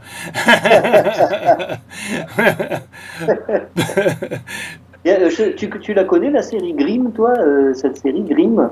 Non, pas vraiment. C'est une série Grimm où on voit des êtres qui ont un visage animal. Il y a une invasion et c'est complètement allemand avec c'est un Grimm donc de la famille des Grimm qui peut voir les démons à travers le corps humain. Il voit les démons et il lutte. Et c'est un policier. Et là il y a 5 saisons. La cinquième va sortir là prochainement. Et c'est complètement codé de ce qu'est l'empire nazi à l'intérieur. Même il y a des références. Il y a l'Annénerbe comme référence. Il y a dans tout. Et c'est les 7 familles royales qui envahissent le monde, et c'est un monde animal. Alors, ça cache des démons animaux, et c'est absolument magique et complètement, absolument incroyable comme histoire. C'est un complot mondial pour que les 7 familles royales reprennent le pouvoir à ce niveau-là. Et les humains ne savaient même pas, ils sont faibles à côté. Et donc, il faut regarder cette série parce que moi, j'en suis là en train de regarder la 5e saison que j'ai eu en Belgique est vendue la 5e saison. Et c'est vraiment complètement génial, quoi. Même au niveau plastique, au niveau de l'histoire, il y a beaucoup d'humour et en même temps, c'est un policier avec son ami qui vont découvrir ces races et c'est absolument étrange. On rejoint le bestiaire viking des nazis, etc. Mais en même temps, ça va beaucoup plus loin que ça au niveau du complot. D'accord, ok. Intéressant en tout cas. Et surtout, de toute façon, encore une fois, hein, dans chaque série, dans chaque film qu'on nous présente, il y a toujours, en tout cas, sauf si c'est romantique, etc. Et voilà, on va dire un peu platonique, tout ce qui est en tout cas dit de science-fiction, je dis bien dit de science-fiction, entre guillemets, propose en tout cas pas mal de vérités. à nous d'essayer de décoder tout ça. Et bah, pourquoi pas, bah, j'invite les auditeurs, pourquoi pas, à faire un petit peu comme ton travail et puis continuer dans cette veine. Hein. Pourquoi pas proposer d'autres livres sur d'autres séries, d'autres décodages, parce qu'il y a énormément de boulot à faire et je sais que voilà, une personne ne peut quand même pas y arriver non plus. Mais en tout cas, voilà, c'est un boulot quand même monumental et voilà, c'est vraiment très très important. Merci pour d'être venu, Ouais, hein, merci d'avoir passé du temps avec nous et d'avoir présenté, disons, tes théories qui finalement se rapprochent de plus en plus d'un certain réel, quoi, je veux dire. voilà. C'est ça qui est intéressant pour moi parce que quand je touche à une sorte de réalité, ça fait comme une espèce de changement dans la matière. Et c'est ça que j'aime. Il y a quelque chose d'autre qui intervient avec des coïncidences étranges et même ça agit sur le physique et ça va au-delà. Donc là, c'est ce que Bruce Lee dégageait justement. Et là, ça m'intéresse ça. C'est ça qui m'intéresse le plus. Genre de dire oui, mais les extraterrestres. Alors je dis, mais mon propos, le choix que j'ai fait, je l'ai serré au maximum. Peut-être qu'il y a des extraterrestres, tout ça, mais moi, ce combat, c'est ça qui m'intéresse parce que tout est vrai. Je m'en aperçois de plus en plus. Donc qu'on m'explique peut-être qu'il y a un vaporeux d'Altaïr ou je ne sais quoi qui viendrait bientôt nous apporter l'amour et la paix sur la terre. Moi, tant qu'on en entendra parler depuis, moi, ce qui m'intéresse, ce sont les faits et tout ce qui est collecte de ces faits-là, qui en arrive à créer des nexus et arriver à des coïncidences absolument phénoménales qui me font agir. Voilà, pour moi, c'est une autre aventure, ça, c'est autre chose. Et c'est pour ça que je vois peut-être des vaisseaux spatiaux depuis mon enfance, quoi. C'est certainement même pour ça. Parce que je suis branché terrestre plutôt que extraterrestre. Parce qu'on peut les voir comme David Vincent. Il est branché terrestre, donc il voit. Si on est branché extraterrestre, on commence à planer, on veut se dédoubler. Il arrive que des accidents, on n'a pas à vouloir se dédoubler. Les choses sont là. C'est ici et maintenant. C'est pas dans l'astral ou sur une autre planète. C'est ici et maintenant qu'on est. Comme Bruce Lee le dit, quoi. C'est ici et maintenant dans l'intensité. Il faut avoir une complète tension émotionnelle. C'est ce qu'il dit. Et c'est ici et maintenant. C'est pas ailleurs, Non, non, quoi. c'est déjà énorme, hein. C'est déjà énorme à obtenir, ce ici et maintenant, comme tu dis, c'est cette espèce de conscience qu'on est en train de respirer, qu'on est en train de marcher, qu'on est en train de toucher Voilà, tout ce qu'on... Voilà, ce sont des choses simples, quoi. C'est avec nos cinq sens c'est ça. et nos autres sens, parce que forcément, à la naissance, on vient avec beaucoup plus de sens qu'on ne le croit. Ouais. Et voilà, on finit par les perdre par la condition, le Oui, conditionnement. Mais tout ça, donc, il faut retrouver, et c'est... c'est ça. Et de plus, ce que je voulais dire, c'est qu'il n'y a ni haut ni bas, comme le disait Ernest le Trimégiste. C'est ce qui est en bas est comme ce qui est en haut. Donc, et ça, c'est bien de dire ça parce que quand il le disait certainement à ses élèves, Ernest le Trimégiste, il nous dit ce qui est en bas est comme pourquoi? Parce qu'il avait la vision du cercle, du globe, comme les gens de la Renaissance italienne, comme les artistes et les prophètes. C'est-à-dire, c'est la vision centrale et globale. Elle est ici et maintenant, à 360 degrés. C'est comme un atome où on est comme ça, on est à 360 degrés, on est ici et maintenant. Il n'y a pas il n'y a pas à avoir double personnalité ou ceci, ou il n'y a pas l'ego là et puis là autre chose. On n'ébande pas la mécanique, on rassemble tout. On rassemble le passé, le futur, le petit, le grand, le fini, l'infini, la créature, le créateur. On rassemble et on est. C'est ça, je suis. Et à ce moment-là, ça n'est plus linéaire, c'est vertical. Parce en rassemblant les deux extrémités du petit, du grand, du fini, infini, on remonte après. On fait ça et on remonte. C'est ça la verticalité. Et c'est ça, retrouver le nord, c'est-à-dire le nord qui est l'axe magnétique de la Terre, le pôle, et on est global comme la planète. On devient pôle nord, pôle sud, équateur. Et c'est à ce moment-là qu'on devient un microcosmos, c'est-à-dire un cosmos. On est dans le macrocosme avec la Terre et microcosmique parce que le micromonde situé en soi implose et rejoint le grand et on devient la planète, on devient un être planétaire. C'est ça la réalité. Il faut avoir le courage de devenir un dans tout ce qu'est la création au seul niveau de la vision centrale, l'œil du cosmos initial qui est sphérique. C'est ça la réalité primordiale. Et c'est un grand saut à effectuer.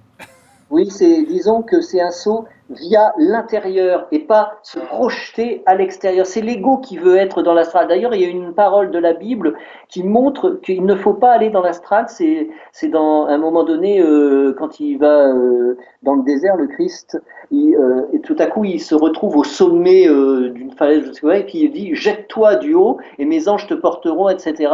Et lui, il dit, tu ne tenteras pas le Seigneur ton Dieu, parce que là, c'est l'astral, ça. Tout de suite, tu penses que tu vas t'envoler parce que tu es un surhomme, etc. Et ça, c'est l'ego et c'est l'astral. Et si tu ne tenteras pas de se dire sur Dieu, il refuse de se propulser dans le ravin pour que, soi-disant, Dieu te donnera des ailes ou il donnera des anges, des ordres à ses anges et ils t'élèveront. C'est pas ça. Et ça fait partie d'une parole qui a été reprise certainement par les moines copistes des grands initiés de l'Égypte antique. Hein. Comme je dis, ça vient, toutes les paroles du Christ, quasiment, c'est 3700 ans avant Jésus-Christ qu'on retrouve sur les tablettes de Thoth ou de Horus ou d'Osiris. Donc, il faut absolument rester en place, zen, au centre, et sans être brouillé par des images qui te diront il faut aller dans l'astral, il faut être... Dieu ou quoi que ce soit, c'est l'ide que l'on représente nous, que les Grecs avaient découvert, la subconsciente de l'intelligence créatrice, la substance du subconscient créateur. Voilà ce qu'on représente, c'est ce que Bruce Lee représentait à ce niveau-là. Voilà, il faut avoir cette, comment on peut dire, cette référence et en même temps savoir que le dernier maître qui était était parmi nous avec les voitures à essence, etc., que c'était pas un Hermès le Trismégiste ou autre chose. Bien vu un maître, mais que personne ne l'avait vu parce qu'il y avait le racisme chinois, il y avait Hollywood qui mettait des bâtons dans les roues de aussi, il y avait tout ça. Il n'a pas pu exprimer toute cette valeur qu'il représentait réellement. Voilà. Et nous, on doit représenter finalement avec lui et au-delà de lui l'humain, l'être humain galactique. Maintenant, dans notre système solaire, c'est ça qu'il faut. La voix, c'est la pensée, c'est l'acte, tout est un. Donc dire la chose, c'est la longueur d'onde de cette pensée. Oser la dire, c'est l'archétype qui représente le créateur, et nous, on représente la créature, et on doit laisser parler par la bouche le verbe qui devient chair à ce moment-là. Et c'est pas l'apanage de ceux qui sont au Vatican. Non, ça. Ceux-là, ils font tout l'inverse. En tout cas, grand merci Peter. À tout bientôt. Hein, de toute façon, voilà. Et puis, chers auditeurs, je vous invite, de toute façon, comme j'ai déjà dit, à commenter la vidéo, à partager, à vous abonner. C'est gratuit. À poser des questions à Peter Knight via les commentaires. On essaiera de les relayer. Voilà. En tout cas, merci de nous suivre. Merci encore à toi, Peter. Et à tout bientôt. Merci Alexis. À bientôt. De rien. Ciao, ciao. Au revoir. Au revoir. Ciao.